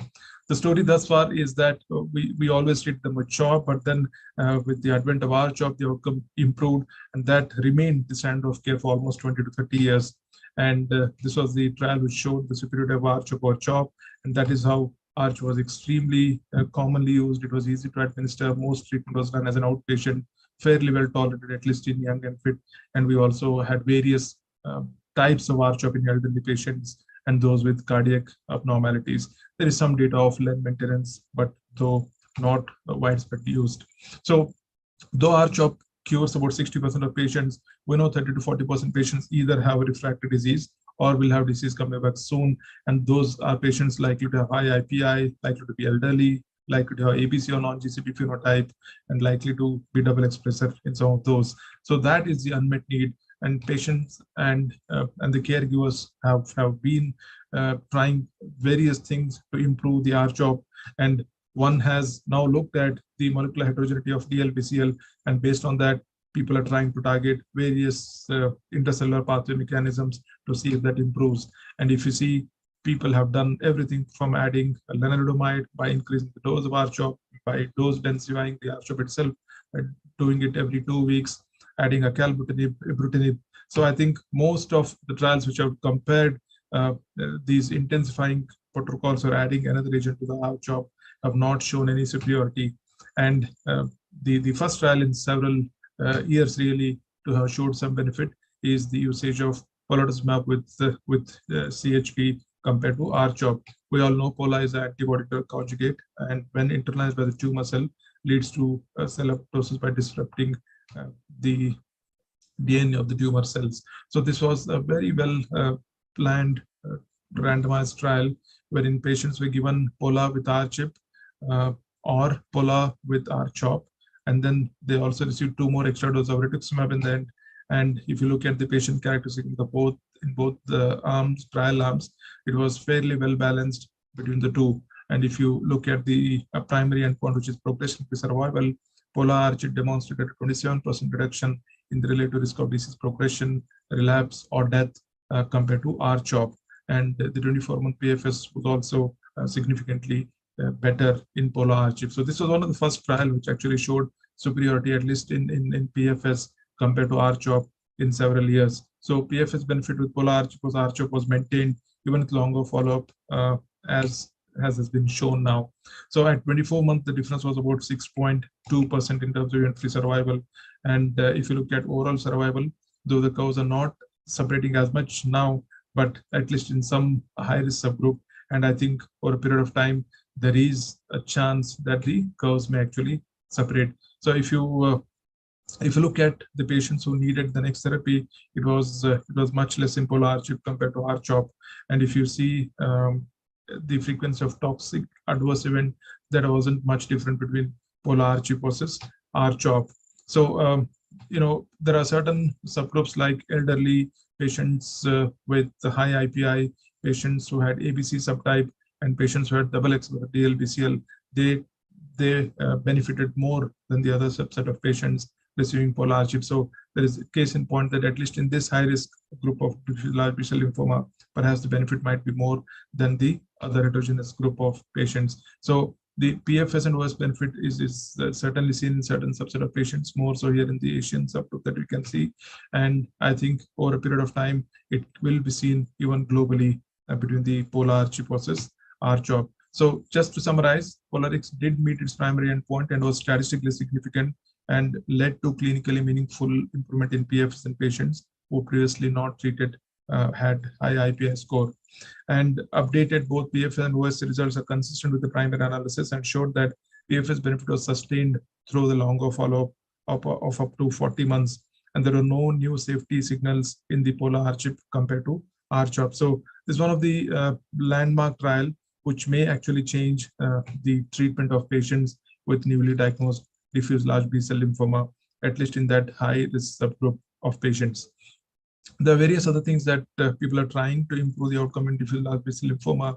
I think Nataraj alluded to some of these monoclonal antibodies, bispecific antibodies, small molecules, and of course, CAR T-cell therapy in almost all hematological malignancies. This is the Zuma 12 trial, which looked at using the CAR T-cell therapy, the oxycell in the frontline management of diffuse large B-cell lymphoma. They took patients older than 18 years with high-risk genetic abnormality or IPS score more than 3, and post conditioning therapy before the infusion of CAR T, they give about 2 million CAR T cells per kg on day 0. And then if you look at the outcome data, overall response rate of 90% is really very impressive in this high risk group of diffuse large B-cell lymphomas. But of course, it comes with inherent high cost of early treatment, wider accessibility, and being able to use this molecule in most patients would be challenging in a country like ours. So if you look at the key results, it showed efficacy in patients with high overall response rate of almost 90%. And also the benefit was also much more in patients who had fewer prior exposure to therapy, perhaps telling us that the health of the T cell is extremely important for the efficacy of the CAR T. And there are other things which are being looked at for the frontline treatment of diffuse large B-cell lymphoma. And one of that is to see if one can add lenalidomide to R-CHOP, what we call R-square CHOP. This was a phase 2 study comparing R-square CHOP versus R-CHOP in untreated DLBCL. And the patients who had either bulky disease, advanced stage disease, high IPI, ECOG performance is better than 2 were eligible, and they were randomly assigned to R-square CHOP to R-CHOP. And patients received 25 milligram of len from day 1 to day 10 of each cycle. And if you look at the outcome, those that received len with R-CHOP did much better than those who received only R-CHOP. So addition of lenalidomide improved the survival. Tafasitamab is a humanized CD19-directed monoclonal antibody and binds to CD19 antigen expressed on both mature and pre-B lymphocytes. And this was again combined with R-square CHOP to see if the outcome is going to get better. This was a multi-center double-blind phase 3 trial wherein tafasitamab was given with R-square CHOP or placebo with R-square CHOP. And again, I think we are keenly awaiting the results. So we know that DLBCL is a heterogeneous disease and that one treatment would not benefit everyone. So what if we can look at the genetic molecular signature of all of these DLBCL patients, keep the R-CHOP backbone, and then add a third agent based on their genetic molecular abnormality. And that was precisely what was done in this Guidance 01 trial, wherein they took 134 patients and half of them were given R-CHOP. The other half, based on their DNA signature, received another agent, either ibrutinib, lenalidomide, tocilizumab, decitabine if they have TP53, and then looked at if it would improve the outcome. And sure enough, the outcome in the trial arm was much superior to those who received only R-CHOP, not just in the complete response, but also overall response. So if you see R-CHOP plus an added agent based on the genetic signature abnormality of the DLBCL, they did much better, both in terms of PFS and OS compared to those who received only R-CHOP. So I think that is a way forward. So even if we can't get to CAR T bispecific or bites in a country like ours, we can see if we can add a third agent, another agent to R-CHOP to see if we can improve the outcome of these patients without necessarily increasing the cost of treatment significantly. I think all of us have gone through the NCCN guidelines, the latest ones, localized disease, R-CHOP with or without RT, advanced disease or stage 2 with bulky disease. Again, both R-CHOP and pola-R-CHOP are category 1. But I think if you take out the cost, and at least in certain high-risk group of patients, I think pola-R-CHOP is a fair protocol compared to R-CHOP. So I think that was the topic for the day, and I don't think we should look at second line and third line therapies. So I think I will stop there and summarize. We all know DLBCL is a heterogeneous disease, and frontline treatment with R-CHOP will cure about 2/3 of those patients. But I think there is surely an unmet need, and perhaps pola-R-CHOP is promising. There might be more ways. Looking at CAR T-cell in the frontline treatment, I think there are inherent challenges, including the cost, including whether we use it as a consolidation treatment, and are there certain subset of patients where it is extremely important to use CAR T. I think bispecifics and monoclonal antibodies are going to come in a big way in frontline treatment. And I think more than anything else, as we realize more and more that it is a genetically heterogeneous disease, one will have to tailor the therapy based on the patient in front of us rather than giving everyone the same treatment. So I think I'll stop there. And I again congratulate the organizing team and thank you all for a patient hearing. I'll stop there. Thanks, Dr. Mallikarjun. That was an excellent presentation. We are seeing a lot of treatment options now for DLBCL. Other than only R-CHOP was the only way to go forward. But actually, that was the situation. But now we have a lot of treatment options to offer. And that was a very nice, lucid presentation from you. Thanks for that. Thank you. Over to you, Dr. Aditya. Thank you. I hope my screen is visible. Yes, it's full screen is there. Yes, it is full screen. Okay, fantastic. Thank you, Dr. Srinivas, for organizing this wonderful academic session. It's always easier to talk about a driver mutation lung cancer rather than something which Dr. Chandrakant did all this while. Talking about real world evidence is probably a little bit harder than talking about trials, but the most important real world evidence which I can give as of this moment is India's crossed 100 in its chase of Afghanistan. So I'll try and be as crisp as possible. The pivotal trial for the use of osimertinib was the FLORA trial. This was a standard double-blind phase 3 trial with a comparator of either geftinib or erlotinib. The interesting thing was the PFS here was the primary endpoint and OS was a key secondary endpoint. Looking at the baseline characteristics, this study interestingly allowed enrollment of CNS metastasis, asymptomatic CNS metastasis, and they were equally matched in both the arms. This study also allowed enrollment of patients with EGFR exon 19 deletion or the L858R mutation, and they were also equally matched in both the arms. As per this trial, you can see the FLORA spots across every single subgroup. The osimertinib arm performed fantastically well. The median progression-free survival was 18.9 months in the osimertinib group, as compared to 10.2 months in the standard first generation EGFR TKI arm. You can see over here with the forest plot with the Kaplan-Meier curves that the separation of the curves happen almost as early as the 6 weeks. So even when we go with the TKI route, as early as 6 weeks, the third generation TKI does probably a lot better, or rather a lot better than the first generation TKI. Interestingly, recently the final overall survival analysis was presented, and osimertinib was the very first TKI which found overall survival benefit in comparison with the first generation TKI. The median overall survival was 38.6 months in the osimertinib arm, and mind you, we are talking about stage 4 lung cancer. During our own training days, I did a reasonable analysis and I published it in JCO as well. In our own study, the overall survival was just about 7-8 months. So where is 7-8 months? Where is 38.6 months? So we have come a long way. The challenge is for us to translate the trial data into a real world analysis. So when we talk about a real world analysis, what are the unanswered questions? So FLORA, we know, had excellent overall survival and PFS. Will this be replicated in the real world? A bigger problem in the real world is, in the trial, the median age group was 64, but I mean, Dr. Srinivas will also agree with me. Our own median age group will be different, and more importantly, we will get a significant proportion of our patients who are elderly. So will this medication be tolerable in the elderly, in the patients with the poor performance status? Can we use this medicine safely?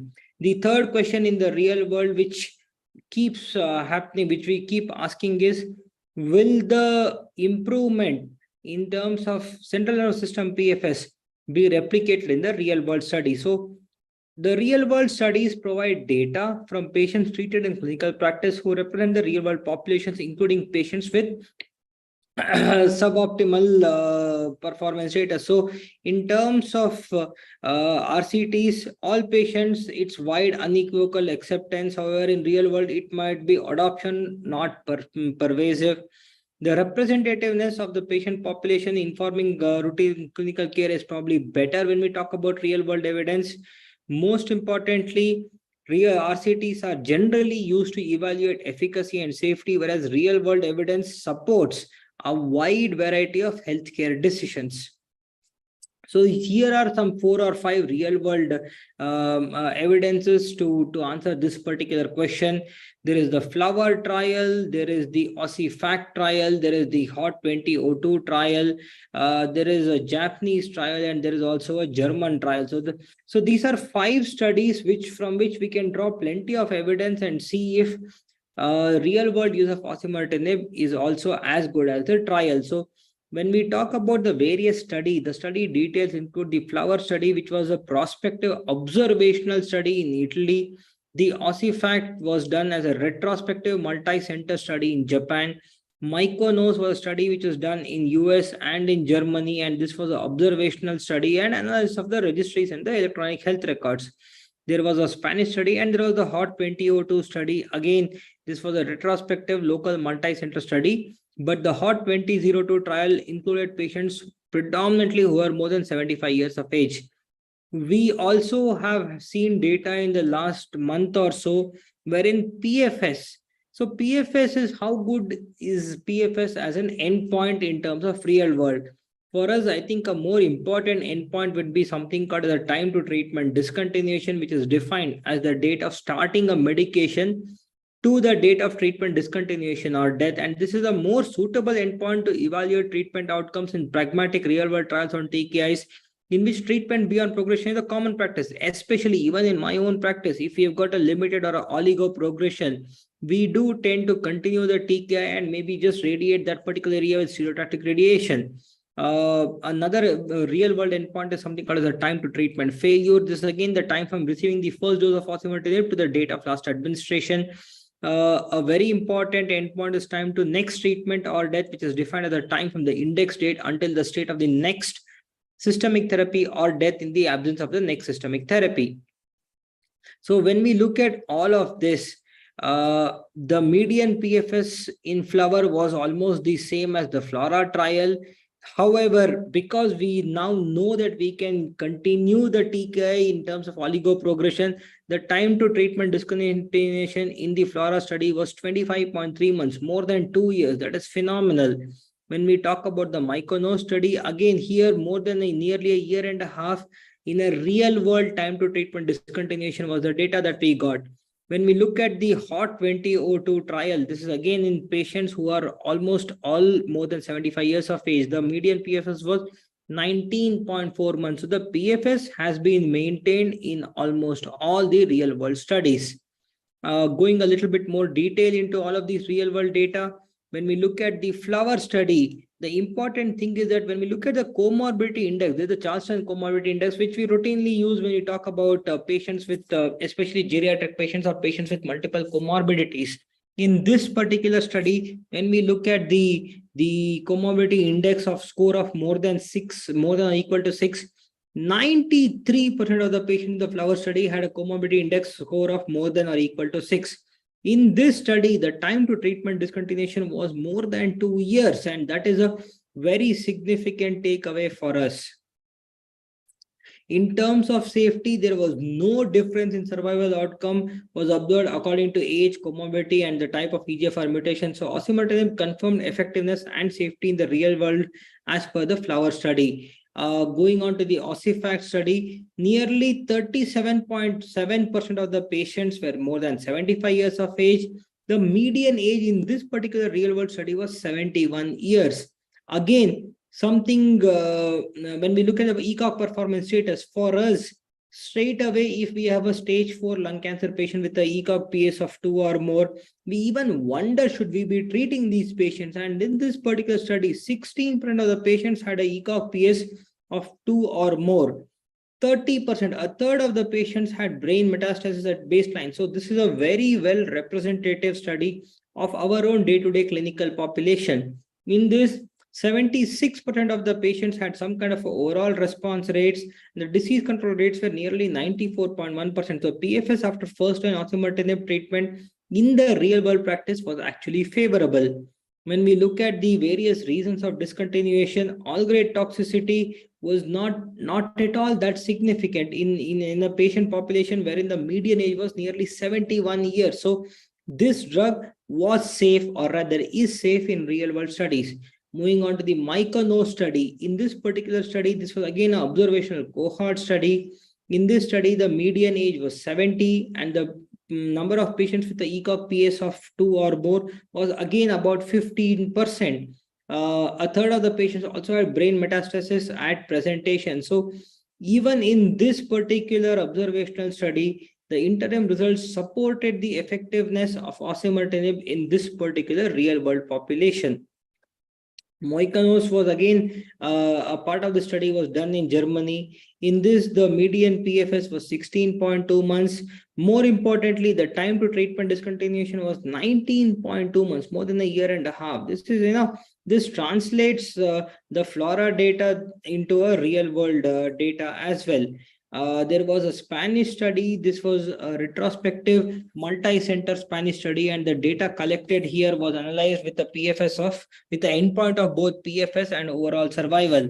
In this particular study, we know that the median follow-up for overall survival was nearly 18.7 months, and the median overall survival had not yet been reached. The median PFS in this particular Spanish retrospective study was 25.9 months, and this study confirmed the efficacy of osimertinib as a standard first-line treatment in real-world clinical patients with advanced stage EGFR mutant non-small cell lung cancer.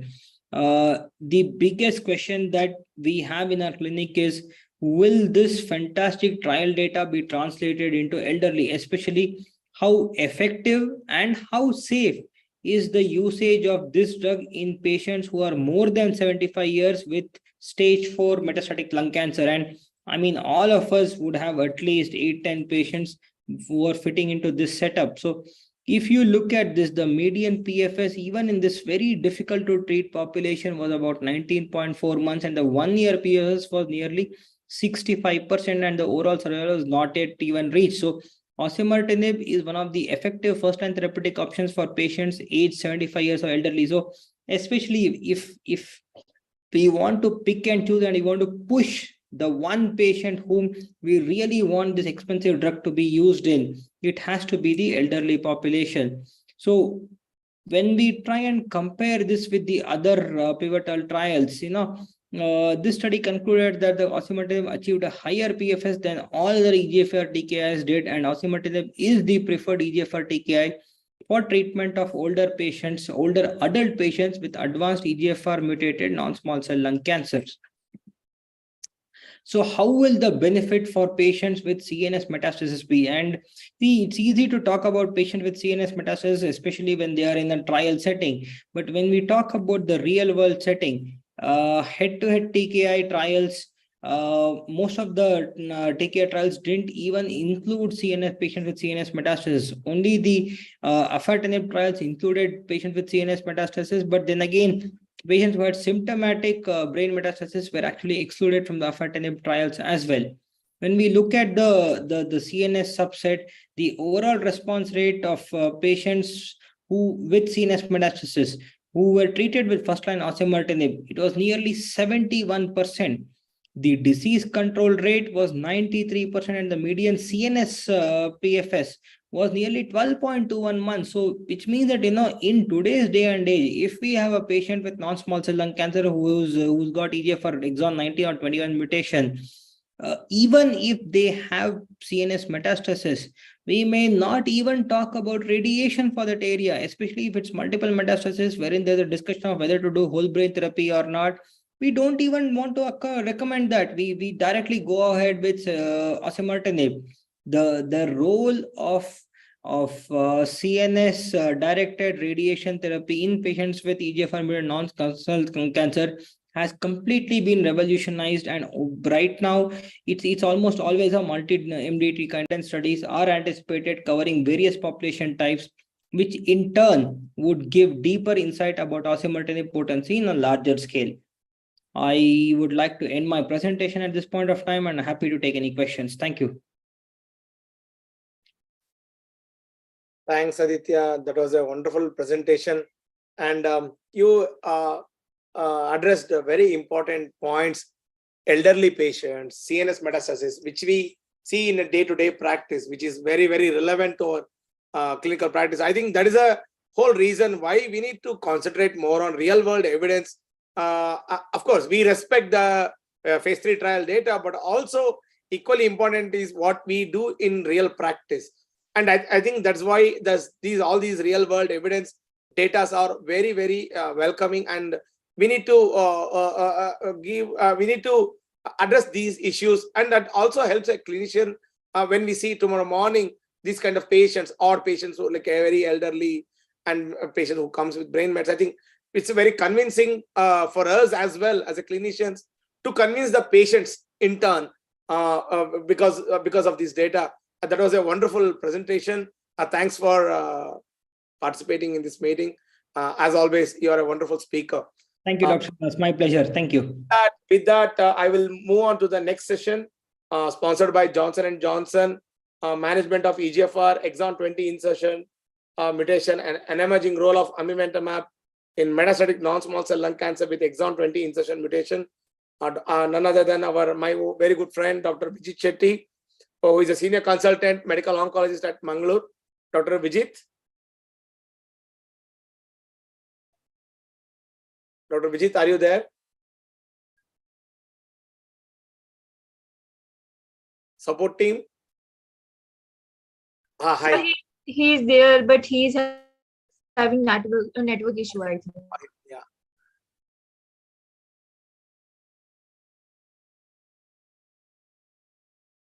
Hi, Dr. Srinivas.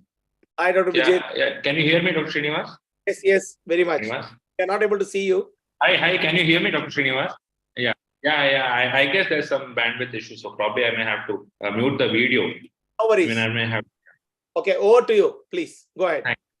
I hope my slides are visible. Yes, your slides are visible, and it's also full screen. Yeah. Thanks. So after listening to the common mutations by Dr. Aditya, it's time for us to move on to the management of uncommon mutations. So I'll be talking about management of EGFR exon 20 insertion mutation. These are the disclosures. So we know now that lung cancer, I'll be talking briefly about epidemiology and the common mutations and touch upon the uncommon mutations as well. So it'll be more about the talk will be more around in epidemiology, and then we'll go to the topic per se. Stage 4 lung cancer has increased from a dismal 2% to about 7%, thanks to the newer advances of the testing as well as availability of newer molecules. And this is probably most of our patients do present to us pretty late in lung cancer. So also there's been a lot of improvement, mainly because of precision medicine. We know there are a lot of driver mutations, and now we are targeting them, and that has helped us and our patients to improve their quality of life as well as improve their survival. So this is known to all of us. EGFR mutation, it activates the pro-tumor signaling, causes sustained cell growth, promotes metastasis via cell migration, prevents apoptosis, and reprograms the metabolic networks. So this is essentially how EGFR and then the subsequent downstream pathway activation occurs, leading to the growth of the cancer cell. So initially, as we learn more and more about the non-small cell adenocarcinoma subtypes, where we knew about EGFR, ALK, and ROS. About 10 years back, we would look only at these mutations. And now we know that there are a lot more mutations which can be targeted, like the MET or the PIK3 kinase is also. We are coming to know that most of our patients have these rare mutations also. But by and large, we are in a non-smoker female, we are expecting a higher incidence of EGFR mutation. It is close to about 40% in our population. And they are one of the common targets which we commonly encounter. Now, the most common of these EGFR mutations are the exon 19 deletion and exon 25 L85R mutation. They they are the chunk of the EGFR mutations. They encode part of the tyrosine kinase domain around the ATP binding pocket of the enzyme. And generally, when we send a report, these are the mutations we're looking for. Exon 20 insertion, which are around 10 to 12% in incidence among all the EGFR mutations. And their incidence also is slowly rising. So they are the third most common prevalent EGFR mutation. And sadly, they are not as sensitive to the first and second generation tyrosine kinase inhibitors. So this is the classical EGFR mutation between exon 18 to exon 21. Exon 20 happens in either in the C helix or the loop following the C helix, and the incidence is around 12%. Now, unlike the mutation in EGFR 18, 19, and 21, the exon 21 mutations are typically resistant, though A763, Y764 insertion is an exception to this. So this exon 20 insertion mutation causes conformal changes in the ATP binding region, causing resistance to the first generation TKI, thereby reducing the response rate to a dismal 3 to 8% to the tyrosine kinase inhibitor. So most of the exon 20 insertion mutations are either in-frame insertions or duplications, and they are generally small nucleotide base pair insertion to the tune of 1 to 7 amino acids, and they can happen anywhere along the tyrosine kinase domain, either near the helix or near the loop, or anywhere even across the far loop. So this cartoon just puts things in a nutshell, that the exon 20 insertion hinders the drug binding pocket and thereby causes resistance to the common EGFR tyrosine kinase inhibitor. So coming to the prevalence and biology, across all the Western countries, it's around 5 to 12%. And in the Asia Pacific, we have studies from all across China, Japan, Taiwan. Again, this particular mutation is pegged at around 2 to 5% in most of the studies. And in EGFR exon 20 insertion, the two common duplication mutations are P767 and 768. These are the two common duplication mutations which are responsible for almost 50% of the exon 20 insertion mutations. So these mutations also are actually accompanied by a lot of TP53 mutations, which probably confers resistance to all the TKIs, and also at the same time there is some role of chemotherapy for these subsets. So we can see very clearly here that the response rate to EGFR TKI is very dismal with the EGFR exon 20 insertion mutation. The OS is dismal with around 4.8 to 19 months in those who have exon 20 insertion, compared to the classical EGFR mutation, which is around close to 2 years. So, and also the real world PFS benefit with patients with chemotherapy, along with combination of immunotherapy, also is pretty dismal. Around 6.6 months is the PFS with first line therapy, and OS is around 17 months with chemotherapy and IO therapy. In the second line, there is no standard for these patients. So even with the best available chemotherapy combination, the real world PFS is around 5 months and OS is around 14 months. So exon 20 insertion screens poor prognosis, and there were a few real world analysis which were done to see what close to, I think, around 2,000 patients enrolled. So the prognostic value of exon 20 insertion compared to the common EGFR were seen. So the real world OS was like we can see, as we can see in this chart, was very poor in the exon 20 insertion, around 16.2 months compared to 25 months in those who had the common mutation.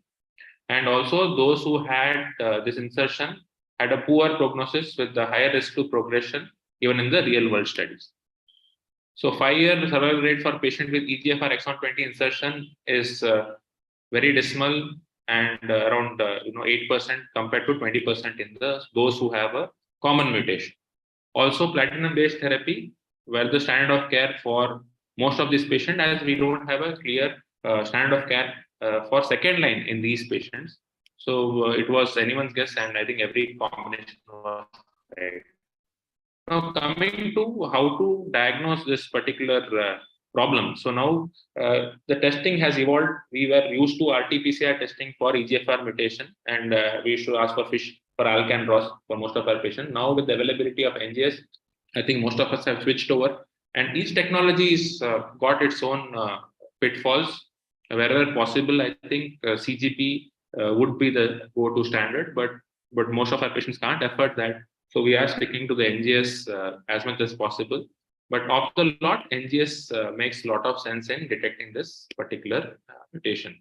So again, it depends on the clinical scenario. If a patient is very sick, we cannot wait for the NGS report.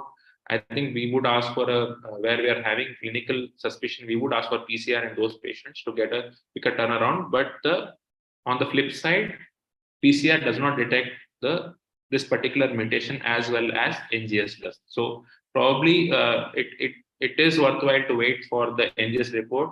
If we are not seeing the expected, I'm sure we start most of the patient on chemotherapy doublet with the first generation TKI pending reports. But I think if you're suspecting strongly EGFR mutation, I think it's worthwhile to wait for the NGS report, as most of the EGFR exon 20 insertion in particular is not picked up. So there's a clear cut 50% reduction in pickup of this particular insertion variant in the PCR was vis-a-vis a NGS.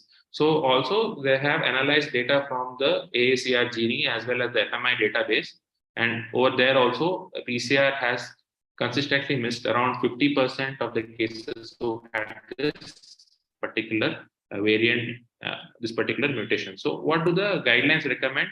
Most of the guidelines, including the CAP, NCCN, and also the Indian consensus, they actually promote the use of NGS testing upfront, and also a complementary cell-free DNA plasma assay can be used to complement the traditional testing.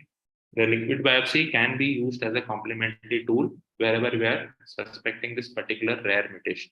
So not going to details of NGS, and of course there are a lot of pros and cons with each tool, but I think by and large we are safe if we are asking for NGS over a PCR assay, as this particular test could pick up the incidence of this mutation much higher compared to PCR, and liquid biopsy has its own advantage and disadvantages as well. So, but I think it can be used as a complementary test, so it cannot replace the tissue biopsy for now. But I think it can be used as a complementary test for testing in NGS. So coming to the Indian scenario, the incidence is around 1 to 8% in all the studies. And again, the response rate to TKIs, first generation TKI, is very poor. The Indian study, I think it was around around 5 months was the OS, median OS in the Indian studies. So this is in brief the algorithm for testing for stage 4 NSCLC. We are asking for NGS for all the common mutations, and also PDL1 is being tested. So if we have any of the common mutations, we go for the targeted therapy. And if there is a positive EGFR exon 20 insertion, systemic therapy followed by targeted therapy should be the way forward. And coming to the role of amivantamab in this particular setting. So if this is a fully human EGFR MET bispecific antibody, amivantamab binds extracellularly, so it is not affected by co-mutation in the EGFR TKI binding pocket. So it targets activating and resistance of EGFR mutation and MET mutation. And also by this it mainly addresses the two main mechanisms of resistance to the standard of choice. So it has got both EGFR mechanism of action related to the immune cell directing activity. It also causes receptor degradation, something similar to ADCC. There's a concept called phagocytosis, which also contributes to the receptor degradation. And also there is ligand binding, which plays a role. So coming to the study based on which this drug had got approval, so Chrysalis study, where they have chosen it was actually I think it comes in 350 milligram vials, and I think there is day 1, day 2 dose for the first cycle where you give 350 milligram on the first day and the remaining dose on the second day. So based on the phase 2 data, the dose is 1050 milligram for those who weigh less than 80 kg and 1400 milligram weekly for the first 4 cycles, and thereafter it's once in 15 days for the remaining cycles. So coming to the demographics, most of the patients were Asians in this study, and those with number of prior lines of therapy were around, median was around 2, and platinum-based chemotherapy were given IO and the first generation and second generation TKI. Osimertinib is known to target this particular mutation, so that has also been tried in one patient. And amivantamab actually had a very durable response. 15 out of 32 patients remain on the treatment at time of data cutoff, and median PFS is around 8.3 months. Median was 22.8 months. And as we can see from the waterfall plot over here, it works across all the insertion, across all the sites, that is the helix, near loop, and the far loop region of the exon 20. And it has got a very tolerable safety and efficacy side effects, and are pretty standard for what we expect with the EGFR inhibitor. So it's the first bispecific antibody to demonstrate meaningful efficacy in patients with EGFR exon 20 insertion, NSCLC. It could also target other EGFR and MET-driven tumors as monotherapy or in combination. So coming to the long-term safety and efficacy, so this drug was actually quite extensively studied, and the common side effects are what we could associate with the EGFR targeted therapy. Most of them were acneiform dermatitis and paranoia related to the EGFR inhibition. And MET-related patients did have MET-related side effects like hypoalbuminemia and peripheral edema. And also infusion-related side effects were quite common with this drug. And coming to the subgroup, coming to the efficacy, there was not no difference among the subgroups in terms of particularly those who had a performance status of 0. I think they did well. And long-term outcomes observed were actually median was around 23 months, and those with a excellent performance status had a sustained clinical benefit as well. And those who didn't have a lot of downstream pathway alterations actually had a better clinical benefit versus those who had. So to conclude, after a median of 2 prior lines of therapy and median follow-up of around 20 months, the median OS of amivantamab was 23 months with a 2-year landmark OS of 47%. And 13% of the patients remained on treatment for a median duration of around 2.5 years. Among post-platinum patients with EGFR exon 20 insertion, amivantamab has demonstrated superior efficacy regardless of prior therapy type, and sustained clinical benefit was associated with those having good performance status, those who had a response, and those who didn't have a downstream pathway abnormality, and no safety signals were detected with low rates of treatment-related discontinuation. So, so probably now with mobocertinib going out of favor, I think we should know more about this drug. And I think with that, I've come to the end of my presentation. Over to Dr. Shiva. Thanks, Vijit. That was a wonderful presentation. I think, as you rightly said, we need to perform a good amount of qualitative analysis in order to pick up the exon 20, and so that we also know that the resistance in exon 20 for other conventional TKIs, what we use regularly for exon 19 and L858. I think that hence addresses the need for amivantamab in these settings. That was a nice presentation. Thanks, Dr. And we'll move to the next session sponsored by Roche. Dr. Sandhya will be joining us to talk on the role of alectinib in first-line ALK positive non-small cell lung cancer patients. She'll be also presenting Alex and Alexia study.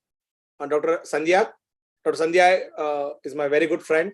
She is a senior consultant oncologist at Shankara Cancer Center. Dr. Sandhya, are you there? Sir, she is joined, but I can't find her. Support team, can you help her? Yes, just wait. I think is she joined a attendees link or something? Can you just Uday, you can share. अभी आपने share किया था ना link मुझे. Yes, ma'am. Attendees नहीं है, ma'am. Okay, wait. I'll check again.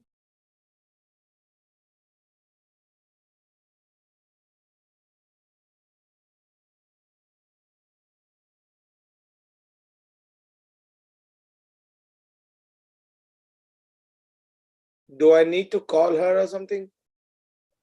Yes, sir. I'm calling to her.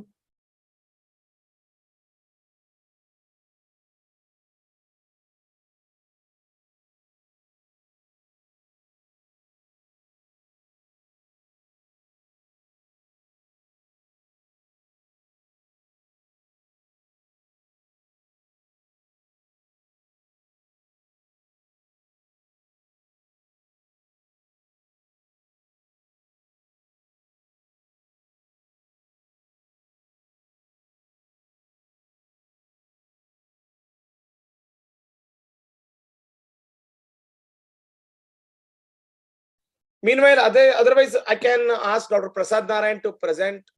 Sir, she is in attendee link. Wait for the 1 minute. Because Dr. Prasad Narayan sir is ready.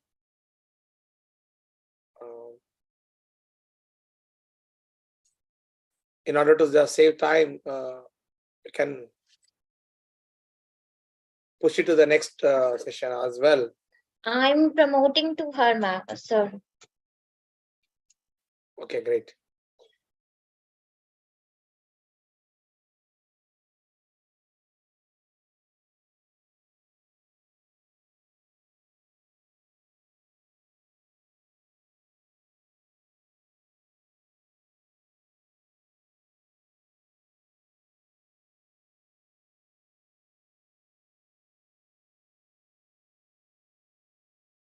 She's joined, sir. Dr. Sandhya? Dr. Sandhya, are you there?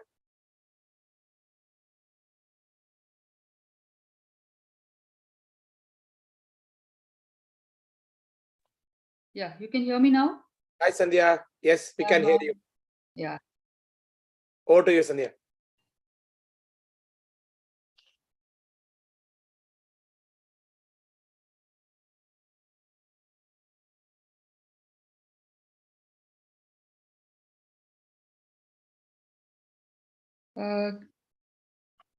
Can I have the slide sharing from your side? Yashika, can you just put her slides? Yes, Yashika, please move.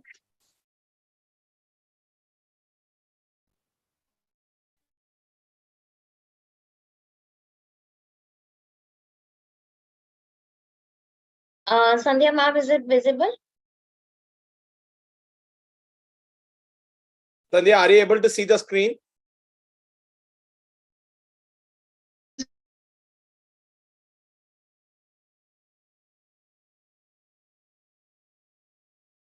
Sandhya?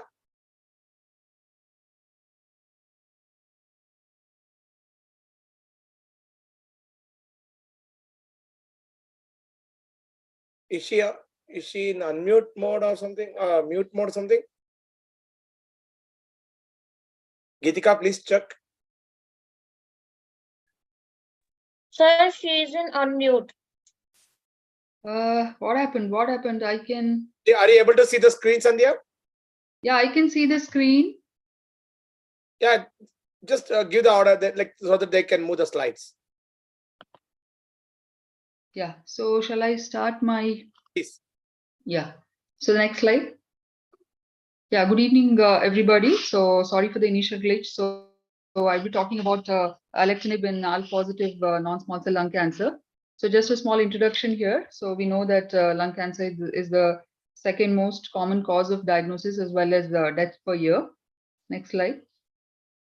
Yeah, so among the, we all know lung is a heterogeneous disease and we have various histologies of lung cancer. Among them, the adenocarcinoma is the commonest. Next. So in the global incidence and mortality of, we have the global and as well as Indian incidence and mortality. Of the India 2020 statistics, we have new cases of 72K per year as newly diagnosed lung cancers. Of this, mortality is of 66,000 newly diagnosed lung cancers. And among men, it is one of the most commonest cancers of diagnosis as well as death. Next slide. Next slide. So next slide. So we all know about the various targeted testing that we do in adenocarcinoma lung diagnosis. And among them, one of them is the ALK, the fusion, and the testing for it. We have the basic IHC immunohistochemistry, which was the initial testing, and in all our trials, even IHC positivity is allowed as well.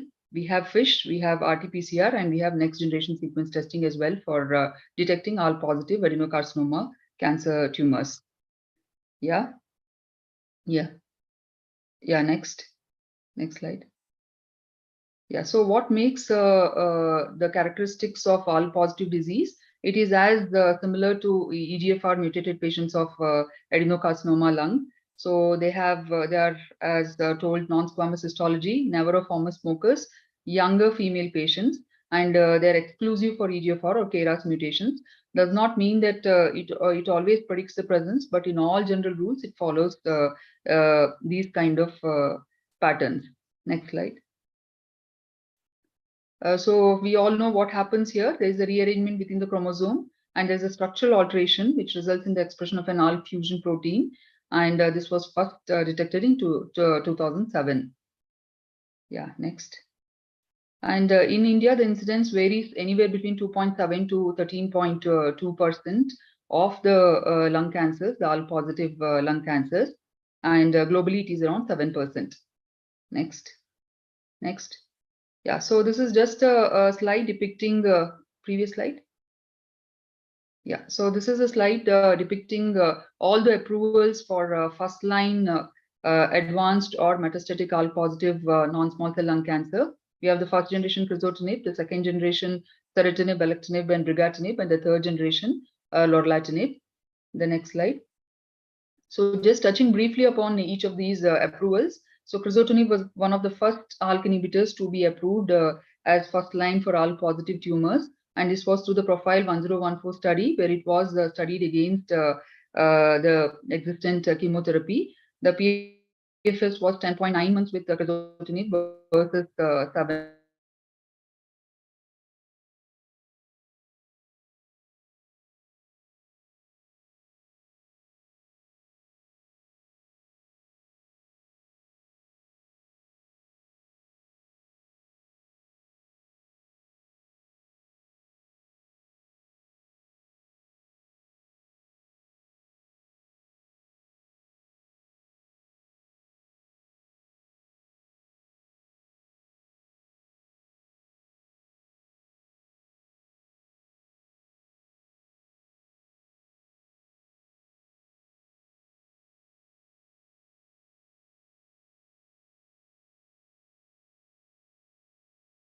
Sandhya ma'am, your voice is not hearing us.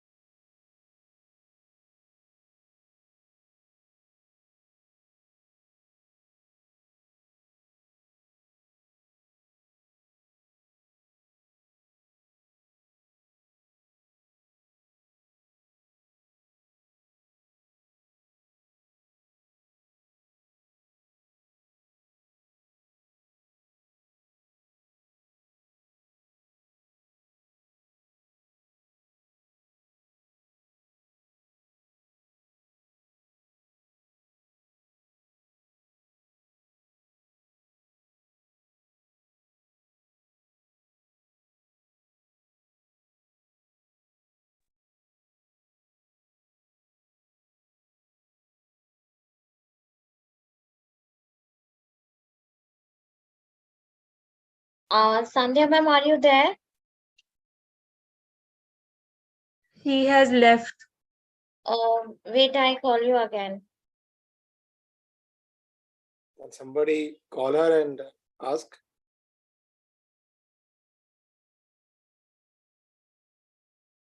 We Geetika? are doing it, sir. We are doing it.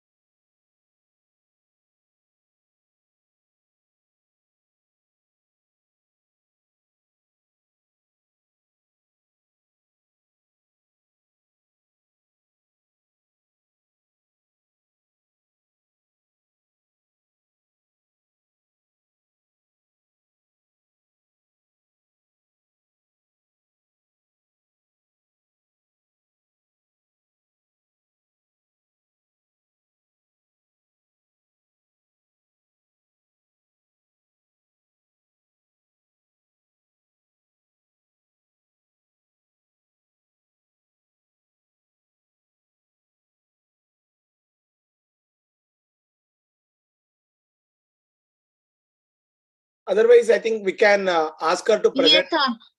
Uh, sir, she will be joining Ria again, but you can move on to Dr. Prashad, sir. If Dr. Krishna Prasad sir is joined, I think we can ask Dr. Krishna Prasad sir to start his presentation. Yes, Srinivas, I am ready. Sir, there was Yeah. some technical issues with Sandhya sir. Yes, I saw that. I think, welcome sir. This is a roast. Now it is a sponsored session. I welcome Dr. Krishna Prasad sir, who is the senior most consultant medical oncologist at Mangalore. He'll be talking on imagining treatment of HR positive, HER2 negative, early breast cancer. Over to you, sir. Yeah, thanks, Srinivas. Is my slide visible and am I audible? Not yet, sir. You are audible, sir. Your slides are not yet visible.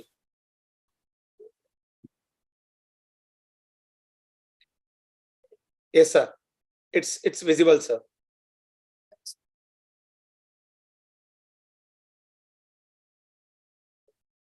Okay, thanks. Thanks for this opportunity, Srinivas. So my talk is on reimagining treatment for hormone response positive, HER2 negative early breast cancer. So this is not regarding any particular study as such. It's around early breast cancer. And basically, if you look at early breast cancer, quite a significant number of patients end up with an early relapse as well. Also, a fair number do develop late relapses. It has been proven now that adjuvant endocrine therapy with aromatase inhibitors has a modest benefit over tamoxifen, but this benefit is less so beyond the 5 years. Invasive disease-free survival is now generally accepted as a surrogate endpoint in adjuvant breast cancer trials, and quite a few slides of mine are on this fact. And now we are beginning to understand that in addition to the routine endocrine therapy, if you add targeted therapy, probably patients will do much better than endocrine therapy alone. Now, this is the general scenario probably in Western countries, where 93% of patients with breast cancer are diagnosed as early breast cancer. However, in India, I think this number will be slightly less, but we are seeing quite a large number of patients now with early breast cancer. And the treatment objective of these patients is to cure and prevent disease recurrence, hence maintaining a good quality of life. Now, what is the standard of care in most of these patients? It would be surgery followed by adjuvant therapy. And adjuvant therapy is usually given in these patients when the disease burden is quite low and you're treating the micrometastasis rather than a large disease burden. Also, it is proven initially, I think a long time ago, by this very nice article, the Early Breast Cancer Trialist Collaborative Group, where you can see nicely that adjuvant endocrine therapy reduces not only the recurrence but also improves significantly the survival when patients have got an estrogen receptor positive early breast cancer.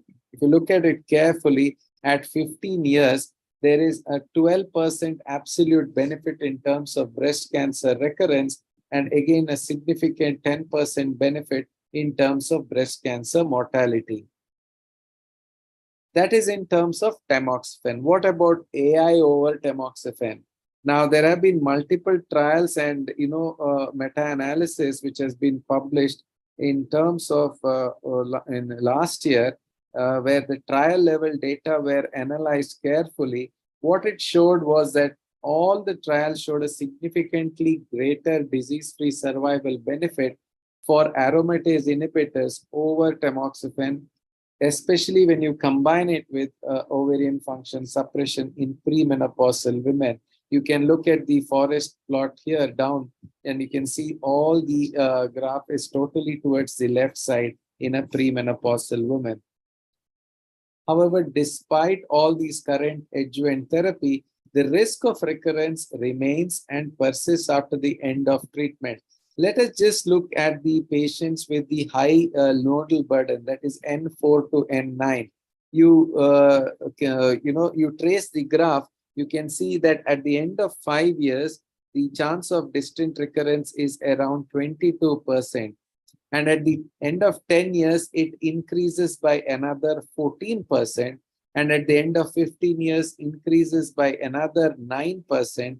And at the end of 20 years, it increases by another 7%. So the risk of recurrence persists even at the end of 20 years. But you can see for every 5-year blocks, the risk of recurrence reduces slightly. So the greatest risk of recurrence is in the first 5 years. The same holds true for patients with node negative disease as well as patients with N1 to N3 nodes. Of course, the quantum of benefit is less because the chance of a distant recurrence is also less. Like I said, the greatest risk for recurrence is within the first 3 years of diagnosis. And these early recurrent patients have got less favorable characteristics and tend to do poorly compared to patients with a late recurrence. And if you look carefully, the majority of first recurrences are distant recurrences, whereas the risk of local and regional recurrences is more or less the same over the period of time.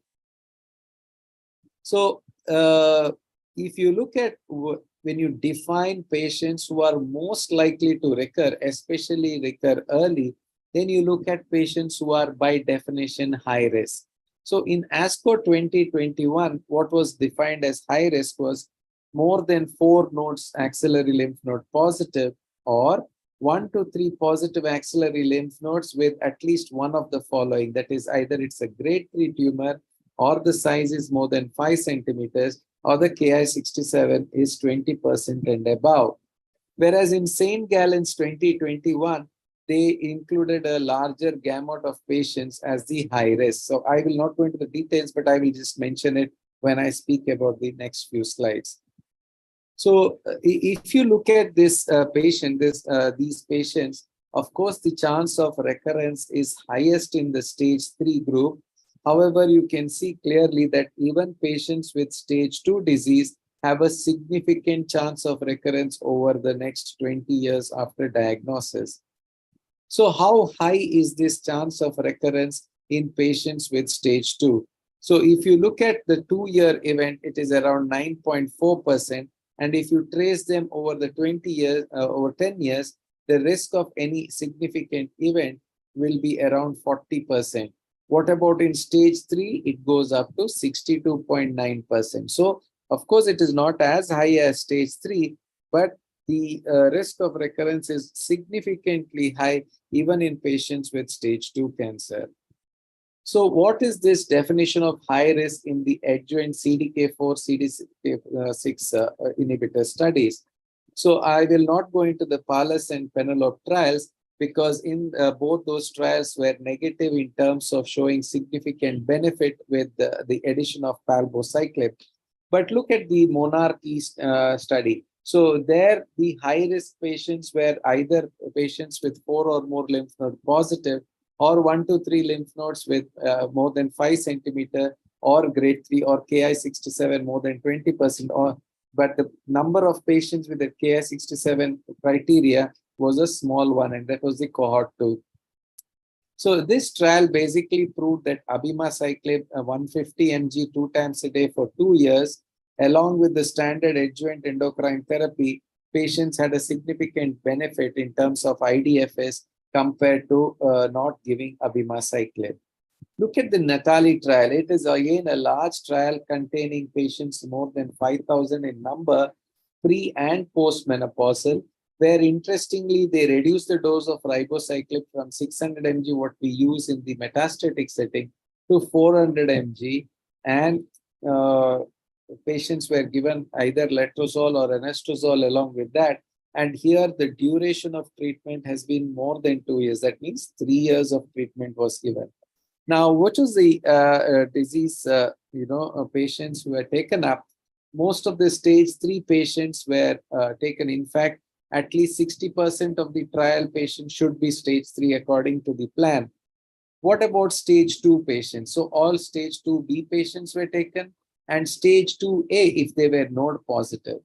If they were node negative, then either they should have grade 3 disease or grade 2 with Ki67 more than 20%, or if you have done a genetic test in stage 2 and patient is having a high risk disease, that is good enough. So when you compare Natali with Monarchy trial, a little bit wider net of patients are there, where stage 2 is included, quite a significant number, up to 40% are included. Now, like I said, all the 4 trials were either for 2 years or 3 years, because the idea was that the highest chance of recurrence, like you can see, is in the first 3 years of diagnosis. Now, coming to the endpoint. So there are various endpoints which are thought of, and this is the DataCan guidelines, that is the definition for the assessment of time to event endpoints in cancer trials, where either relapse-free survival, invasive disease-free survival, loco-regional relapse-free survival, and even distant disease-free survival are thought of. However, the endpoint which is most favored nowadays in early breast cancer is invasive disease-free survival. So by definition, invasive disease-free survival measures the time to first event. And what is that event? Either a recurrence of ipsilateral invasive breast cancer, or a loco-regional invasive breast cancer recurrence, distant recurrence, second primary non-breast invasive cancer, contralateral breast cancer, and death from any cause. So these are the 6 definitions which define invasive disease-free survival. And this seems to be the favored primary endpoint in most of the early breast cancer trials. So if you look at it, they have thought of this invasive disease-free survival, and they have generally looked at disease-free survival as the most common surrogate endpoint, because it has got, for example, if you look at the systematic review on adjuvant early breast cancer, you can see that there is a statistically significant correlation. A 1% increase in 2-year disease-free survival corresponds to a 5-year overall survival difference of around 0.5%. And this has also been seen in the HERA trial, wherein they saw that the absolute benefit in terms of DFS is 8.4% at 2 years, 6.8% in 10 years, and this corresponded to a 6.5% gain in overall survival at 12 years.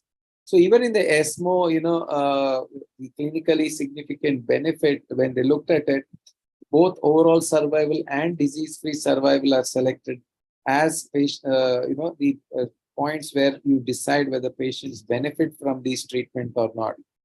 There was a very good article or paper presented in ASCO 2023, wherein a large study, triple trial level analysis of 14 randomized controlled trials supported the use of disease-free survival as a valid surrogate endpoint for overall survival. So if you look at the efficacy data from these CDK4 inhibitors, The interim analysis was presented of Natali trial in ASCO 2023. And what did they show? They showed that, at the end of 3 years, the absolute benefit in terms of IDFS is around 3%. So the invasive disease-free survival at the end of 3 years improved from 87% to 90%, which is statistically significant. So to summarize, hormone receptor positive early breast cancers have an ongoing risk of relapse over time, but the highest risk of relapse is in the first 3 years. Significant risk of distant relapse exists even in stage 2 patients. So they are an important group of patients requiring advancement in the routine treatment of breast cancer. Disease-free survival and invasive disease-free survival are valid surrogate endpoints, which is now accepted all over the world for overall survival as a surrogate endpoint. Adjuvant abemaciclib with the endocrine therapy significantly reduces the risk of distant relapse, as does adjuvant ribociclib. And CDK4/6 inhibitors are now being sought out, the go-to drugs for early breast cancer, whoever is at a high or intermediate risk of recurrence. With that, I end, and thank you all for this opportunity. Thank you. Sir, I have one doubt. Yes. This 3 years, is it a magic number? Adora, we see 3 years of osimertinib. Natalie, 3 years of ribociclib. Like, what is your opinion on that 3 year? Because if you see the abemaciclib trial, it was 2 years. So what's your opinion? Like, how much we should give? Is it like... So, yeah, I think the issue with these drugs are, they are quite toxic as well. Around, I think, 5 to 10% of patients in the Natali trial stopped the drug because of either liver toxicity or some other issues. So these are not as simple as to give like the usual letrozole or anastrozole and tamoxifen. Hence, they need to strike a balance when they do these trials to optimally use this duration of treatment. So maybe 1 year is too short, and because the maximum chance of recurrence is in the first 3 years, 2 to 3 years of the CDK4 inhibitors would maximally give the benefit.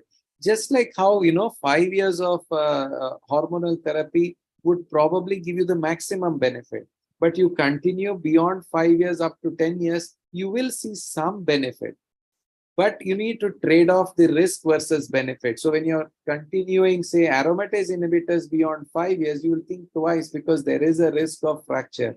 Similarly, if somebody has got a high risk of, vascular events, you would be thinking twice before continuing tamoxifen. So I think CDK4 inhibitors would have maximum benefit when given for 3 years, but I'm sure they would have an overhang benefit. As shown, I think there was a recent publication with abemaciclib where they showed there is a consistent benefit beyond 5 years. Some patients who have been followed up beyond 5 years, suggesting an overhang effect, which we see with the, tamoxifen and aromatase inhibitors as well. Absolutely, sir. I totally agree with you. I think it's all about balancing the risk and benefit and give the balancing about all those toxicities and also to the patient. Thank you very much, sir, for that wonderful presentation. If there is no further questions, I think we'll move on to the next session. Evolving landscape of CDK inhibitors and implications for clinical practice. Sir, Dr. Sandhya has joined, sir. We'll finish off Prasad sir and then we'll take it up. Okay. Dr. Prasad sir, if he is ready. Yes, good evening, Dr. Srinivas, and thanks for giving me this opportunity. And we heard a nice talk by KP as usual. It was a very good, very nice talk. I enjoy listening to him. So let me start my presentation. Are the slides visible now? Yes, sir. It's visible. So we heard the role of CDK4/6 inhibitors in early breast cancer. We will just hear about, we'll just see some data, some specific data about the implications for clinical practice for CDK4/6 inhibitors in hormone positive, HER2 negative metastatic breast cancer. So we all know that, so this is a Novartis sponsored session. And we all know that the role of any newer drug usually starts, it first comes in the metastatic setting and then goes towards the early stage settings. And CDK4/6 inhibitors are also no exception. So we all saw the data coming from metastatic breast cancer to begin with. And let us see what are the main goals or the holy grail, what we say gold standard to get a drug approved in metastatic breast cancer or any other stage 4 cancer. So this was a survey which was done among women who said that their primary treatment goal is overall survival. And there is no second opinion on this actually. If we can have any treatment which can actually improve overall survival in advanced malignancy, that definitely is our go-to drug. So overall survival is considered the most reliable cancer endpoint. I would say it is the hardest cancer endpoint actually. And when studies can be conducted to adequately assess survival, it is usually the preferred endpoint. So that is how we will see how the CDK4/6 inhibitors stand in terms of this endpoint. So are they the game changers in the management? Definitely they are the game changers. We have seen our practice change in the last 5 years or so in metastatic breast cancer who are hormone positive and HER2 negative after the addition of CDK4/6 inhibitor. So this slide, it just summarizes the data of CDK4/6 inhibitors, the 3 drugs that we have, ribociclib, abemaciclib, and palbociclib.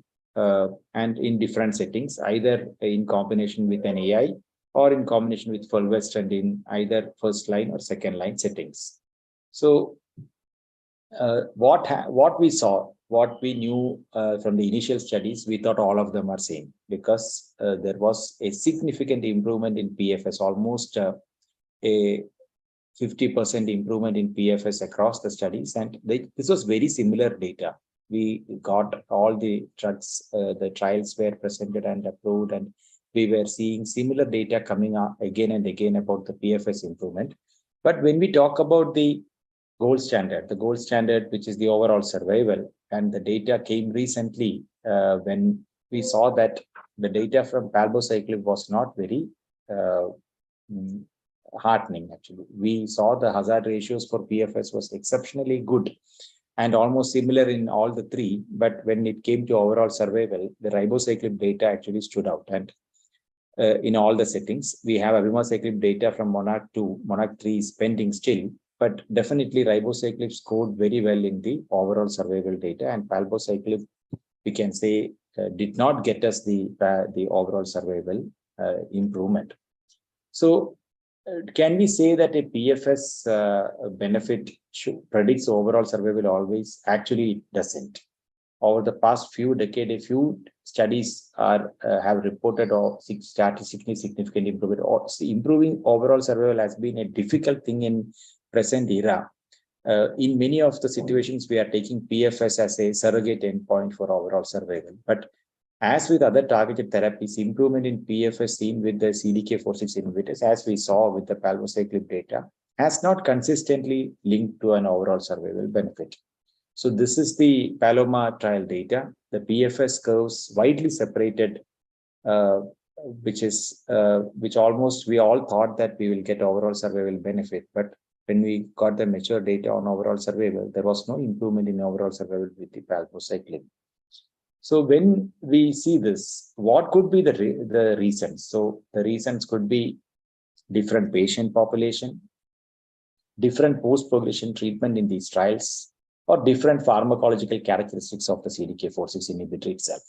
So with these 3 points, we will just try to analyze the data and see what actually made the ribociclib stand out in this setting actually. So this is the matching adjusted indirect comparison, MAIC comparison of relative effectiveness of treatment. This is not a randomized trial comparison. So let us just say that clearly first, but definitely it's a way of looking at data and understanding it in a better way to realize why we did not get the expected benefit with one drug when we thought that both of them are going to act similar. So we can see the Mona Lisa and the Paloma 2 trials, similar number of patients, similar group of patients, the stratification factors, as we can all see there. The treatment-free interval of less than 12 months in the Paloma, there was around 22%. In the Mona Lisa, there was around 17%. So how is it done? There is a pre-matching of both the arms.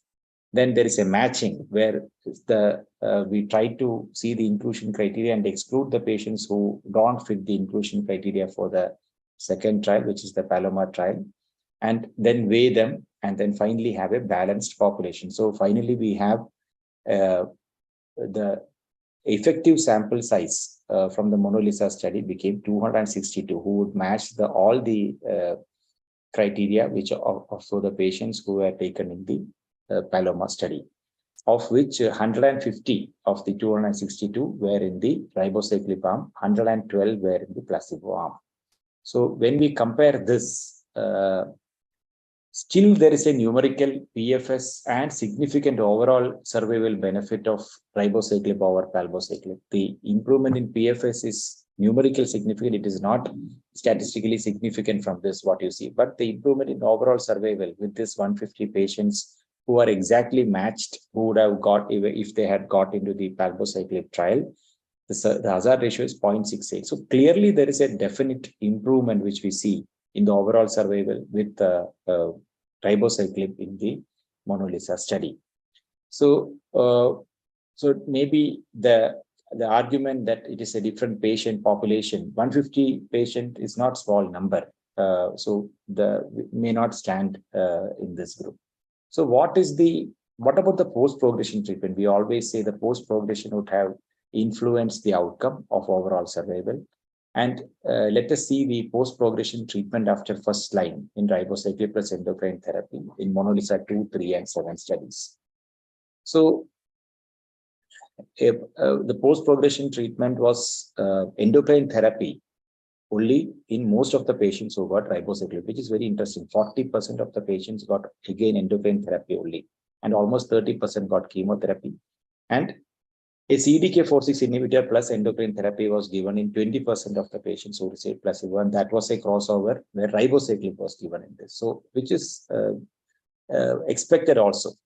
So this should actually decrease the impact of ribociclib, but still there was an improvement in survival. So I think the post-progression analysis also says that the impact of ribociclib in first line treatment actually is there is some significant difference in the overall survival, and this in all treatment categories other than the chemotherapy or other, the duration of first subsequent therapy was longer for the patients who were treated with first line ribociclib versus placebo, which is what we want. We want patients to live longer, and that will happen if we give the first the best therapy in first line and make them the second line therapy also should be in such a way that the patients have continued to have the improved PFS and OS, and that happened in the long-term analysis of the ribociclib trial, if you see from this.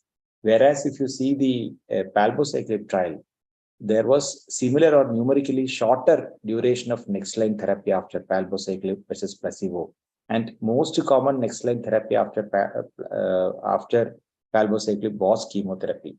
We should also see that when the Paloma trials were the ones which came first. So probably at that time, a second line endocrine therapy post progression of first line palbociclib was not considered as a standard by many. But now we try to give second line endocrine therapy in many patients. That is also something which we should think when we say this. So even with a possible carryover effect of ribociclib, there was an improvement in survival. So different post-progression treatment also doesn't stand in this difference. So is it because the drugs are different? Is it because the CDK4/6 inhibitors are not three same drugs? Are they different? So there are some data the preclinical data demonstrating the differential activity of CDK4/6 inhibitors. So CDK4 dependent lines were most commonly ER positive breast cancer lines, whereas CDK6 dependent lines were hematopoietic in origin. So CDK4 is likely to play a more important role. This is just preclinical data and hypothesis generating basically. And if you see there, the CDK4/6 inhibitors have got differential activity towards these targets. Ribociclib achieves high level of exposure in plasma, and ribociclib and abemaciclib, both the drugs which showed a better an improvement in overall survival as compared to palbociclib, they have more activity against CDK4 than the CDK6. So maybe we will get specific CDK4 targeted drugs in the future, which may actually give us even better results than the present generation of CDK4/6 inhibitors. This is how science progresses. So they have a differential activity which could explain this. And ribociclib and palbociclib have fewer interactions with off-target kinases than abemaciclib. So there is a differential activity is what we see, and the continuous dosing versus 3 weeks versus 1 week off dosing also has been discussed as one of the possibilities. So different pharmacological characteristics could be one possibility. The other 2 points which we usually hypothesize for the different in outcome, like the patient population and post-provision treatment, probably doesn't stand its ground after we saw the data. So which CDK4/6 inhibitors do the guidelines recommend? The guidelines strongly recommend as category 1 the aromatase inhibitor or with fulvestrant, the ribociclib. That is because of the strength of the data, where we have all the three randomized trials which showed improvement in overall survival. And when you see the ESMO MCBS score, again ribociclib stands tall there, with the recommendation of substantial benefit is given for ribociclib. So now we go to the other, some of the difficult to treat patients. Does the impact of ribociclib extends to all those patients where we have a borderline decision of visceral crisis or extensive visceral disease, liver mets and brain mets? So let us look at some of this. In patients with visceral mets, again, there is a 19% relative risk reduction. And if you take the liver mets, which is considered as very high risk, there the reduction in risk of death is 29%. That is expected also because these patients will do bad with placebo or single agent endocrine therapy. So definitely these patients, regardless of whether it was visceral met or even in liver mets, there is an improvement in outcome. And what about dose reduction? In the pooled monolithic studies, median OS and PFS was similar. We all know this with experience now that dose reduction based on toxicity. In ribociclib, we don't usually reduce dose in many of the patients. It's a well tolerated drug, but even with and without more than one dose reduction, there was improvement in similar overall survival and PFS. What about CNS metastasis? This is one group where abemaciclib is quoted as having the maximum or the benefit, but can ribociclib be used? And we can see that the patients with CNS metastasis, 51 patients had a trend towards longer time to progression. The median time to progression has not reached for the patients with CNS metastasis. So there is definitely even with patients with CNS metastasis, we should consider giving ribociclib with endocrine therapy. So what about visceral crisis? Is there any data on this? This is an interesting data for me, because once we had a hang of this of the CDK4/6 inhibitors, we have started using it for even borderline visceral crisis. Visceral crisis is a moving definition now. Patients whom we would have considered direct for chemotherapy, maybe 4 years, 5 years back, we are giving them an option of a trial of giving CDK4/6 inhibitors with endocrine therapy, because we know that the response rates are good and the outcomes are better. So this is a study which looked at visceral crisis, the definition of visceral crisis. Patients got either ribociclib with AI, or the patients got investigators' choice of combination chemotherapy. And the primary endpoint is PFS. And definitely here the endocrine therapy is the winner, where the median PFS is 24 months versus 12 months for chemotherapy. This would have been unbelievable few years back if this data was shown. But now we know that patients who are hormone positive, HER2 negative, they do better with endocrine therapy anytime. the overall response rate. Another thing which we want in patients with visceral crisis is that the response should be there. We should not, we always say that we start by giving chemotherapy because we want that early response before they go into a situation where they are not going to get further treatment. So the response rates are also not different. The clinical benefit ratio, the total overall response rate, everything is good, and the time to the treatment response also is equal. So there is nothing to say that chemotherapy is important to get a response initially, or chemotherapy will improve the PFS better than the ribociclib.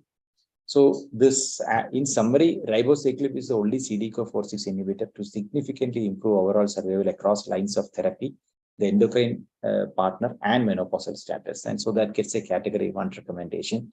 It has demonstrated consistent efficacy, including high tumor burden, visceral metastasis, more than 3 metastatic sites, brain mets also. And the only CDK4/6 inhibitor with the 2 into PFS benefits, say similar overall response rate and time to treatment response versus combination chemotherapy, the trial we just showed, recommended by NCCN as first line. ESMO score is NCBS score of 4 and 5. And the 3 CDK4/6 inhibitors are different due to their PK/PD profiles. That's all I have from my side. Happy to take any questions. Thank you. Thank you, Dr. Prasad sir. It was a wonderful presentation. If there are any questions, you can ask, or you can put it in chat box. We are happy to answer that. Thank you. Thank you, sir. With that, we'll move to the next session. I think Dr. Sandhya had a technical issues, and she is back, I believe. Dr. Sandhya? Yeah, I'm there. Dr. Sandhya, are you there? Yeah, I'm there. Can you hear me? Yeah, I think we'll finish off your presentation and then we'll move to Dr. C.N. Patil sir's presentation. Yeah, sure. Thank you. Thank you. Yashika, can you just help her? I need the slide sharing. Sandhya, your voice is a little low, I think. Yeah, you can hear me? Ma'am, kindly increase your volume.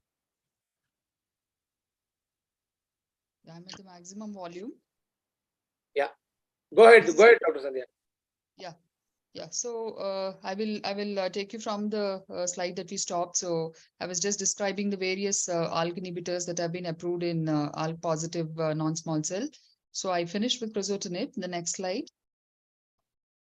Next slide. Yeah, so what they noted with crizotinib was the high rates of vision disorders and the GI adverse effects. So this was something which needed addressal as well.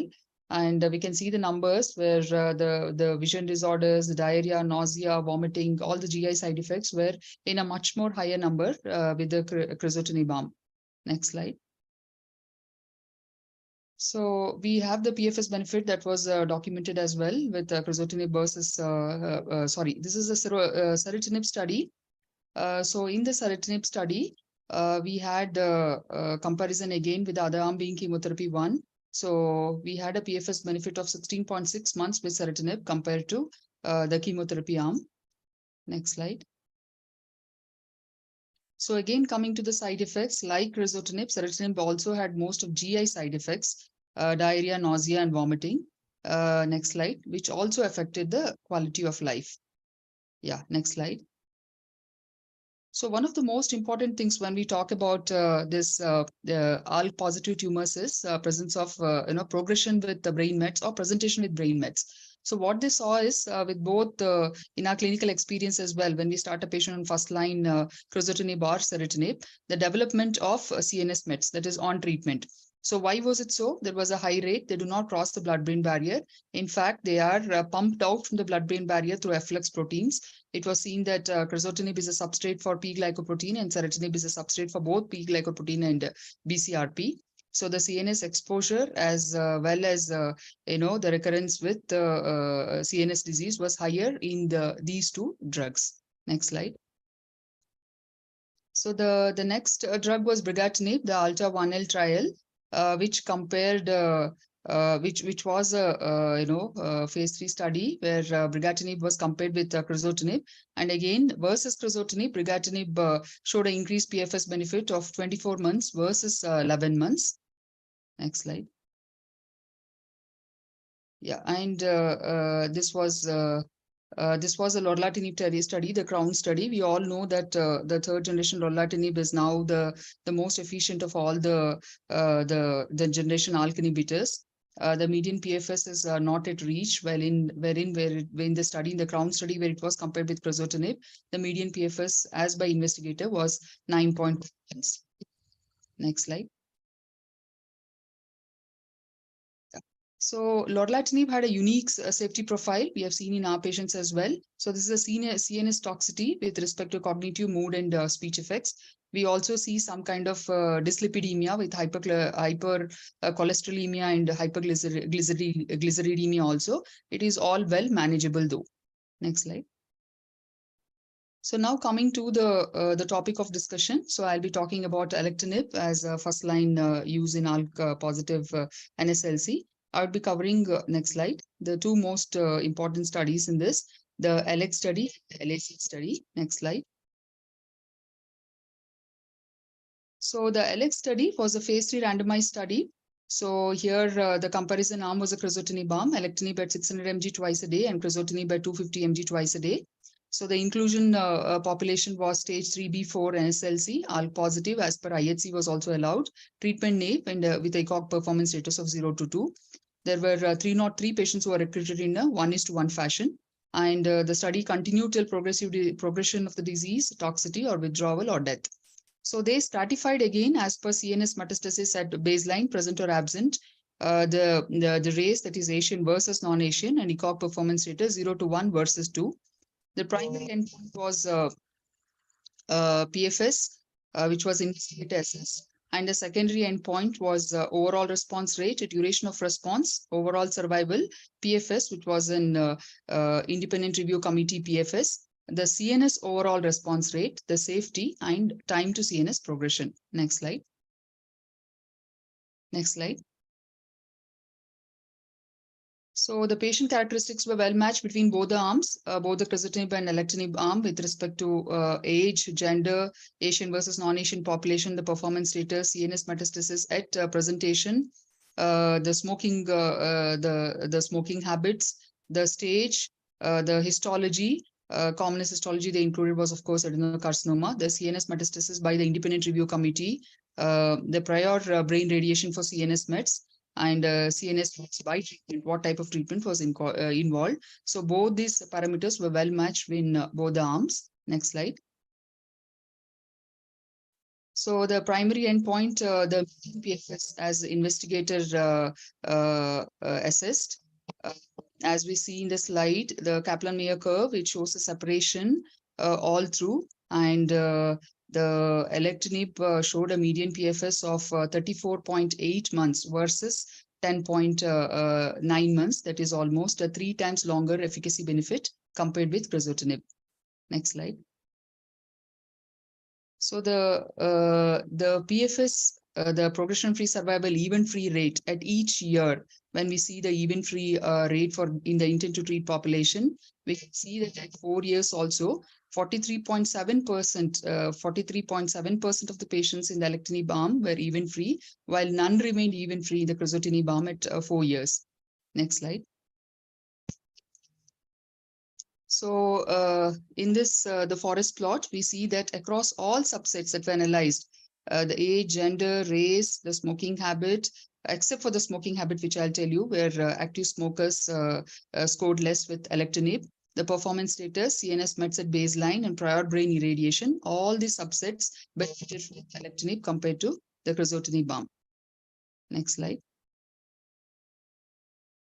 So this was a slide where they analyzed the PFS by baseline CNS mets, presentation with CNS mets at baseline versus no CNS mets.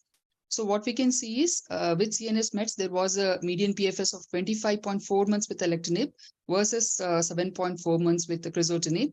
Without brain mets, the PFS was quite significant, 38.6 months with alectinib and 14.8 months with crizotinib. So meaning to say patients with baseline CNS meds did poorly with the first line, the first generation, that is crizotinib as the first line. Next slide. So this is the same. So it is depicted again year by year with CNS metastasis versus without CNS metastasis.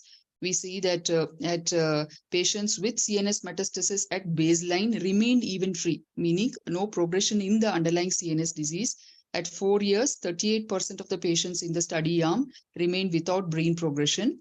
And with the patients without CNS metastasis, 47.6% patients at 4 years remained without progression, without evidence of new disease in CNS site. Next slide.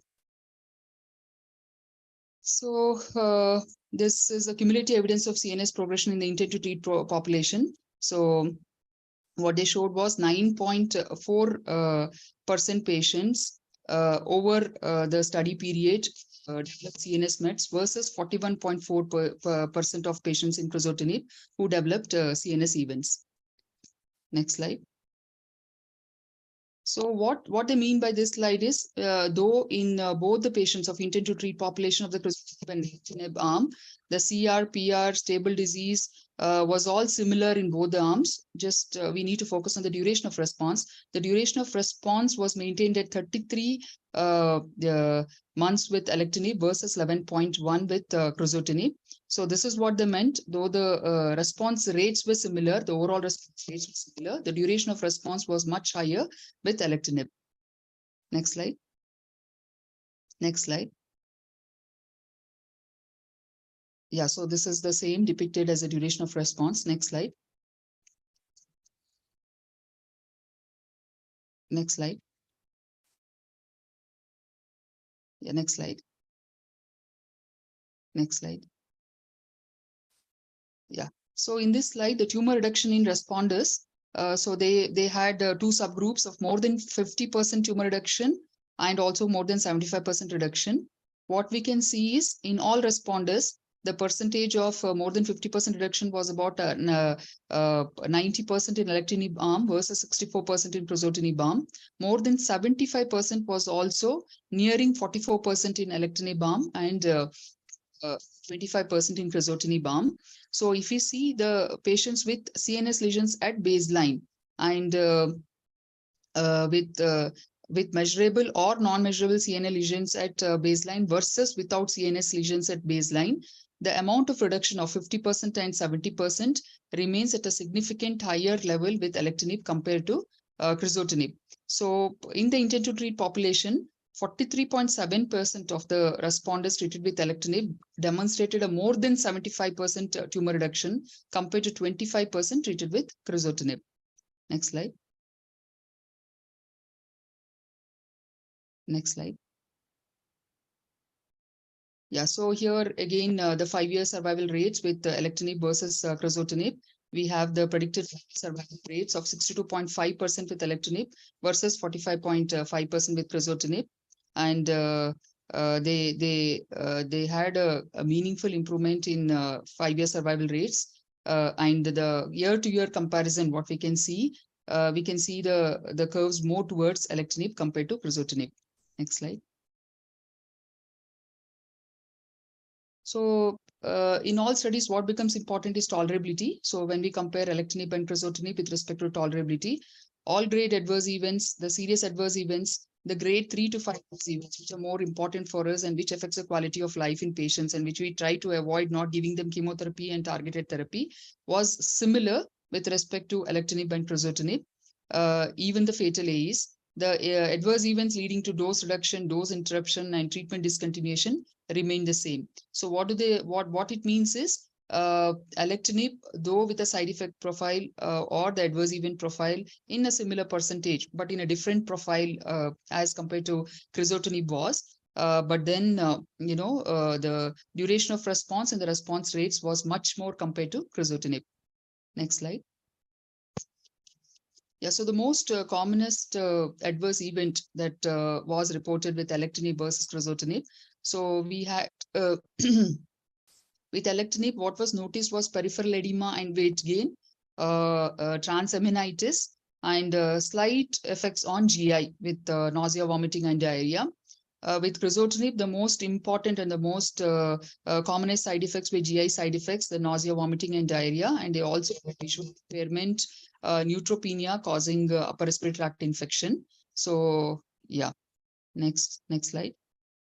Yeah, so this is NCCN guidelines, which has now based on this ALEC study and also the ELESIA study as category 1 recommendation for alectinib for first line advanced or metastatic ALK positive NSCLC. Next slide. Next slide. Next slide. Next slide. Yeah. So the conclusions of the ALEC study was it confirms that alectinib is superior with respect to investigator assessed PFS versus crizotinib. It has a longer duration of response. That is what we meant when it was compared, and with a prolonged response with a significant PFS benefit and impressive CNS efficacy, both in terms of development of CNS metastasis and delay of progression of CNS metastasis in a patient who has pre-existing metastasis. Next slide. So next I will touch upon the ELESIA study. The ELESIA is again a phase 3 study, more relevant to us because it was targeted on the Asian population. Again, it was a 2:1 randomized phase 3 study with 187 patients between alectinib 600 mg twice a day and crizotinib 250 mg twice daily. Again, stage 3B4 ALK positive NSCLC were included. Asian patients alone, treatment naive, ECOG performance status 0 to 2, and with a central ALK testing of IHC. So, and the treatment continued till disease progression, toxicity, withdrawal, or death. The stratification was based on ECOG performance status and CNS metastasis at baseline, present or absent. The primary endpoint was PFS by investigator. The secondary endpoints were time to CNS progression by independent review committee, overall response rate by the investigator, duration of response, overall survival, and safety. Next slide. So again, when we see both the arms, we know that more patients were in the alectinib arm compared to the crizotinib arm. But however, it was matched with respect to age, gender, performance status, smoking status, the CNS metastasis at baseline as assessed by the independent review committee and also the investigator, and prior brain radiation. Next slide. So coming to the results, the PFS by the investigator in the intent to treat population, the median PFS, we see the curves that are separating right from the beginning in alectinib versus crizotinib in the Kaplan-Meier distribution. The median PFS was reported for alectinib was 41.6 months versus crizotinib of 11.1 months. So this is almost similar to the ALEC study. Next slide. So this again is a similar subgroup analysis like in ALEC study. But what is more important in this study, which I noted, was when they compared with CNS metastasis versus without CNS mets at baseline, irrespective of both the categories, the median PFS was 42.3 months with alectinib with CNS mets and 41.6 months without CNS mets. While with CNS mets, crizotinib did very poorly, while without CNS mets, it was around 12.7 months. However, if you remember the ALEC study, the patients who had presentation with CNS mets had a PFS of around 27 months, but in Asian population, in both with or without, they did well, meaning to say with CNS mets at baseline, alectinib would be one of the better choices for us. Next slide. So the overall survival in the intent to treat population. So the median overall survival was not reached in both the arms. However, the 5-year overall survival rate was 66.4% in alectinib arm and 56% with crizotinib arm. Next slide. So this is again depiction of overall survival according to the CNS status at baseline. The 5-year overall survival rate with CNS metastasis at baseline was 63.6% with alectinib and 39.3% with crizotinib, and without CNS mets It was 67.8 with alectinib, and crizotinib, it was 64.9. Next slide. Next slide. Yeah, so next slide. So coming to the safety profile, comparing alectinib with crizotinib. So again, when we went to the LX study and then now coming to the ALASIA study, again note that it was a 2:1 distribution. So all grade adverse events, the serious adverse events, the grade more than 3 adverse events were similar. The fatal ones leading to discontinuation, reduction, interruptions were all similar. So what were the most commonest events with alectinib? Most commonly, it was peripheral edema resulting in weight gain, renal dysfunction, transaminitis, and with crizotinib, it was more of transaminitis, neutropenia causing upper respiratory tract infections, and also the interstitial lung disease and ophthalmologic problems. Yeah, next. So coming to summary and conclusions of 5-year update from the phase 3 ALASIA study. So 2 Asian patients with, so this is meant for the Asian patients. So the median PFS of 41.6 months for alectinib versus 11.1 months for crizotinib. PFS benefit irrespective of CNS metastasis at baseline. And in patients with the underlying CNS mets, the time to CNS progression was delayed. And the 5-year survival rate was 66.4% versus 56% was for crizotinib. So it is a 3 times longer treatment duration compared to crizotinib. Safety was more favorable, and no new safety signals were observed in the 5-year update. Yeah, this is my last slide. Thank you for Rosh for the opportunity, and Dr. Srinivas for giving me a platform for presenting this. Thank you. Thank you, Sandhya. That was a wonderful presentation in management of all positive non-small cell lung cancer. And we'll move to the last session, last but not the least, a very important topic, recent advances in the management of HER2 positive metastatic breast cancer, but none other than my mentor, my teacher, Dr. C.N. Patil. Welcome you, sir, for this meeting. Yeah, thank you, Srinivas. You're able to see the screen? Yes, sir. Am I audible? Yes, sir. You are very much audible. Yeah. Thank you, Srinivas, for this opportunity. We are almost on time. This is the last topic, but I'm sure this will not be this. We are using as the last option in HER2 positive breast cancer, metastatic breast cancer. But I'm sure it's not far when we start using this in the first line and second line, and it has already moved to the second line in the metastatic breast cancer. And the disclaimer is I have not used this drug, but I'm sure we are going to use this. And it's very interesting to know that it may come in the adjuvant setting also. And most of the HER2 positive space, there have been a lot of disruptions in the HER2 positive space. We had trastuzumab, which was a game changer. And then we got pertuzumab. And then we got the subcutaneous formulation, Phesgo, trastuzumab, and pertuzumab, which is a major disruptor and a game changer and made our life and patient lives convenient and comfortable. And now we have this, now we had Kadzilla, we have Kadzilla with us, that is TDM1, which is a big disruptor in HER2 space. And now we are going to have TDXD, which is going to be the game changer in HER2 positive metastatic breast cancer treatment.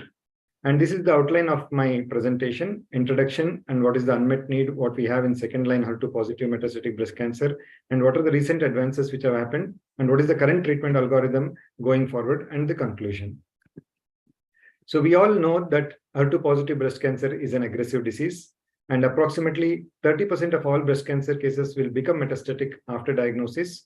And HER2 positive breast cancer cells are associated with aggressive disease that is more likely to metastasize.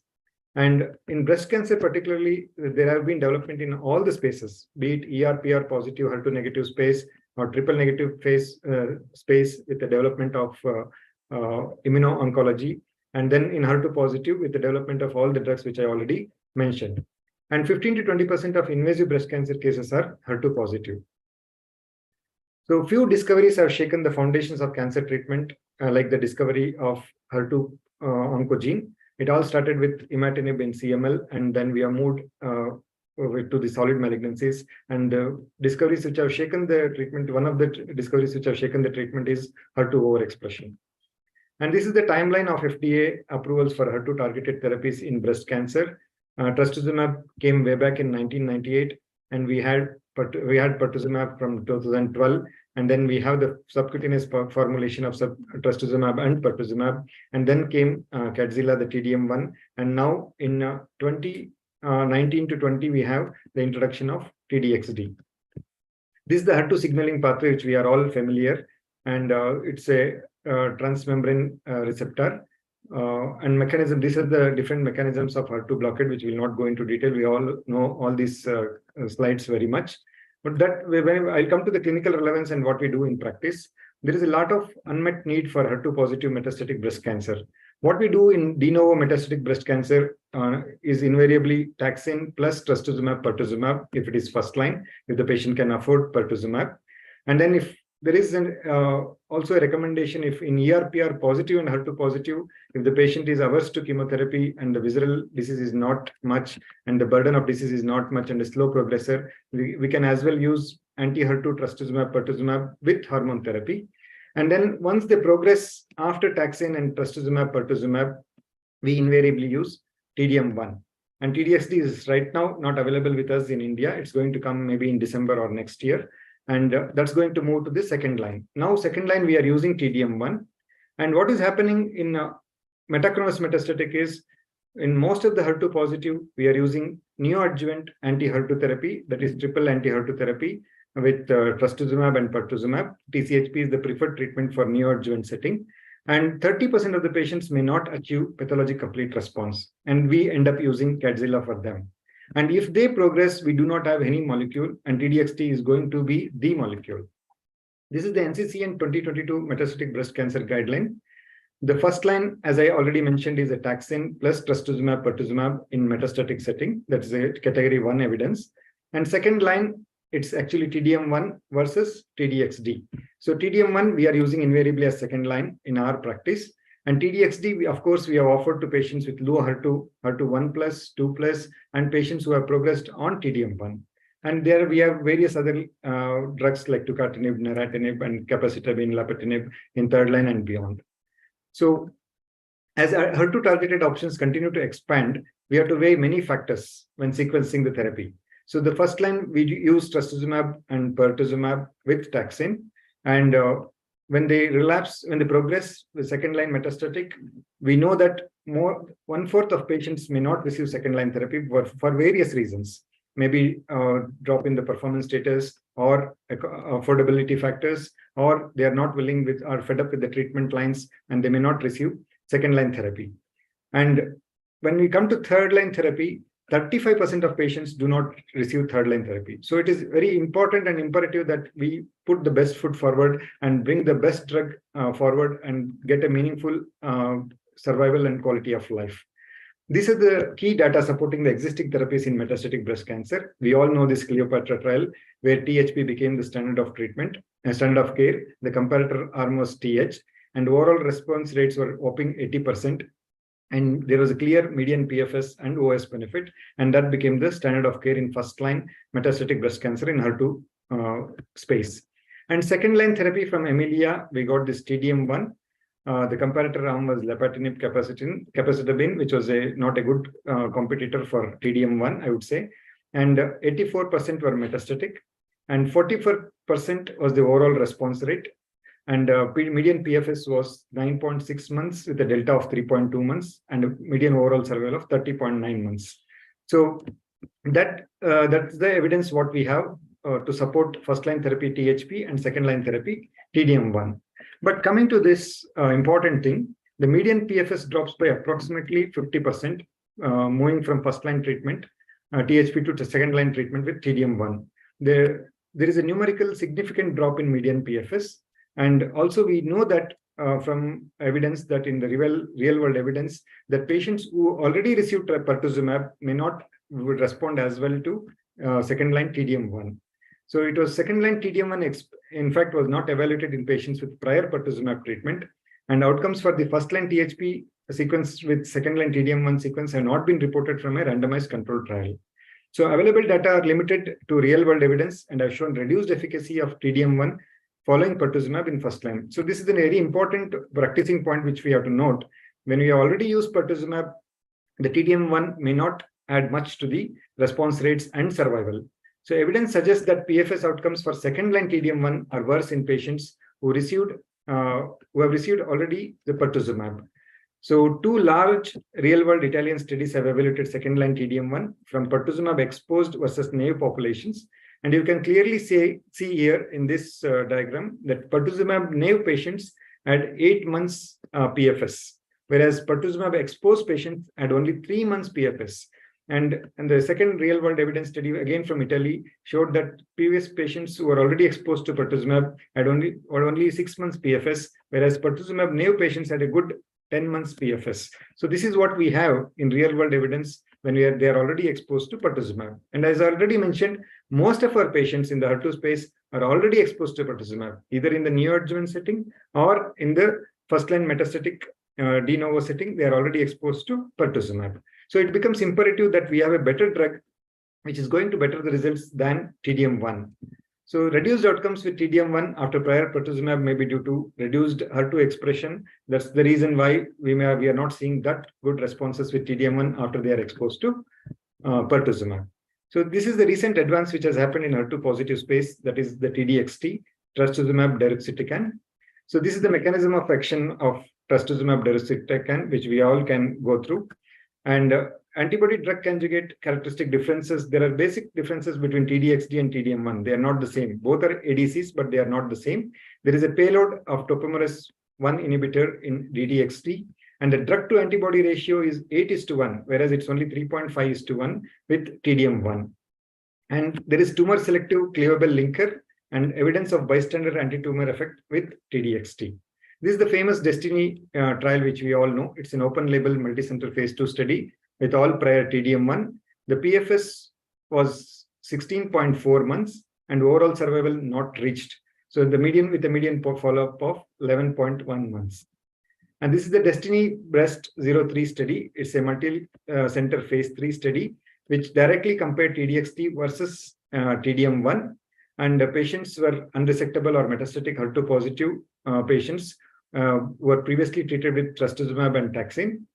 And the primary endpoint was PFS and key secondary endpoint was overall survival. And the median follow-up was around 28 to 26 months in both the arms. And these are the well-balanced characteristics as we would see in any international randomized controlled trial. And this is the baseline characteristics and prior therapies. And baseline characteristics and prior therapies again were well matched with between the two arms. And this is the remarkable difference what we see in the PFS.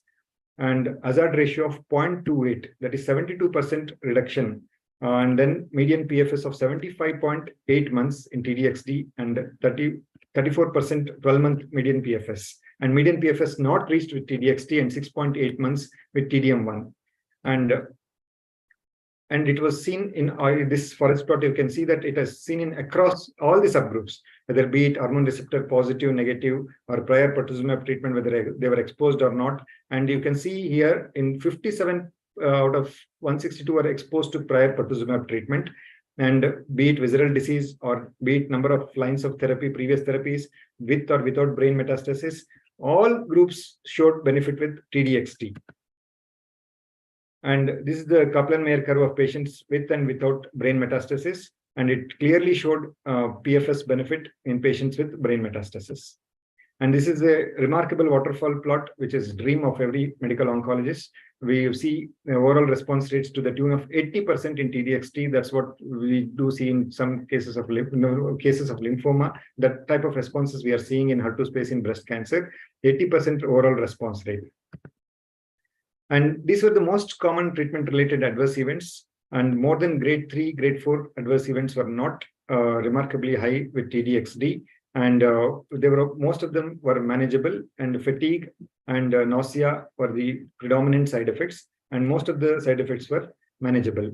And This is one dreaded complication which we dread with TDM1 or TDXD, and luckily or fortunately, the grade 3 adverse events were only seen in 0.8% of patients in TDXD and 0.4% in TDM1. So they were similar to other metastatic breast cancer trials with TDXD. And with longer treatment exposure and follow-up, ILD pneumonitis rate increased from 10.5% in interim analysis to 15.2%. This we have to clearly keep in mind when we are treating patients with antibody drug conjugates, be it TDM1 or TDXD. We should have a very low threshold and subject them to investigations and stop the drug or modify the dose if necessary.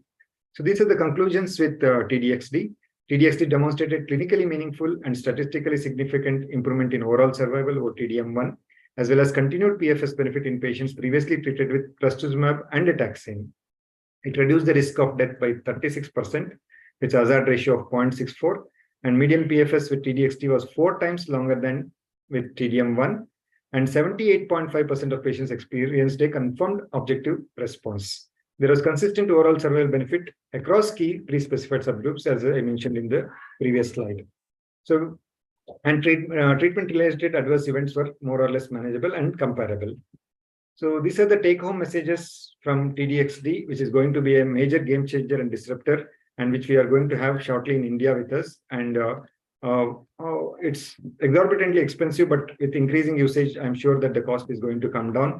And we are going to move the TDXD to second line after failure of THP. So between first line THP and second line TDM1 treatment, the median PFS drops numerically by 50%, demonstrating that more effective treatment options that further delay progression and extend survival are needed in the second line. So the current treatment paradigm for HER2-positive advanced breast cancer includes THP followed by TDXD. This is going to be the change which we are going to include in our practice too. And it's interesting to know in the future that TDXD may move to the adjuvant setting too. And there is a lot of development which is going to happen in the HER2 space. So this has already moved to the second line, which we are yet to use in our clinical practice. Thank you. Thank you, Srinivas, again for the opportunity. Thank you, sir. That was a wonderful presentation. And for that matter, sir, Destiny 7, a lot of centers are actually having a neoadjuvant TDXD be out sooner. I think we'll also know the effectiveness of TDXD in neoadjuvant setting as well. The trials are also happening in India. There are 3 or 4 centers where TDXD they are doing in neoadjuvant setting. I think TDXD has going to have a big place in HER2 space, as you alluded to. Thanks for that wonderful presentation. And sorry that I placed you at last, but I hope you will understand me, and because you are like my brother, and that was a wonderful presentation, sir. Thank you. Thank you for the opportunity. It doesn't matter whether last or not. That's what we are using as the last line TDXD. But again, it will move to the first line, I'm sure. Definitely, sir. The results are very exciting. I think it's going to be a big molecule later. Thanks for that, sir. Thanks for that presentation. Thank you. With that, we are ending the day 1 session. I thank all the speakers for their excellent presentation. I thank the technical team, support team, Healthy Blossom team for all the support and for all the coordination. And I also want to thank all the pharma sponsored sessions, BMS, Roche, Novartis, Takeda. I'm sorry if I left any name on day 1. AstraZeneca. AstraZeneca. Can you just show the slide? Show the please, slide, Gitika. Please, so that I don't want to leave anyone there. Gitika? Yes, sir. Yashika or Gitika, share the screen. Share the academic partner slide. So without them, no program would be successful. I would like to thank AstraZeneca, Roche, Natco, Zydus, Novartis, Johnson & Johnson, and Takeda, Bayer, Intas, Merck, and Glenmark for their contribution to this meeting, without which this meeting would not be successful. And with this, we have come to a conclusion on day 1 session. I thank all the speakers, the technical team, Yashika, Gitika, Ekta ji, for their wonderful coordination. And We'll see you soon. Tomorrow we'll start sharp at 5 p.m. for the day 2 session, which is on genitourinary, colorectal, biliary duct, and prostate cancer sessions. We'll start sharp 5 o'clock tomorrow evening. See you tomorrow. Thanks again. Good night. Thank you. Thank you, sir. Thank you.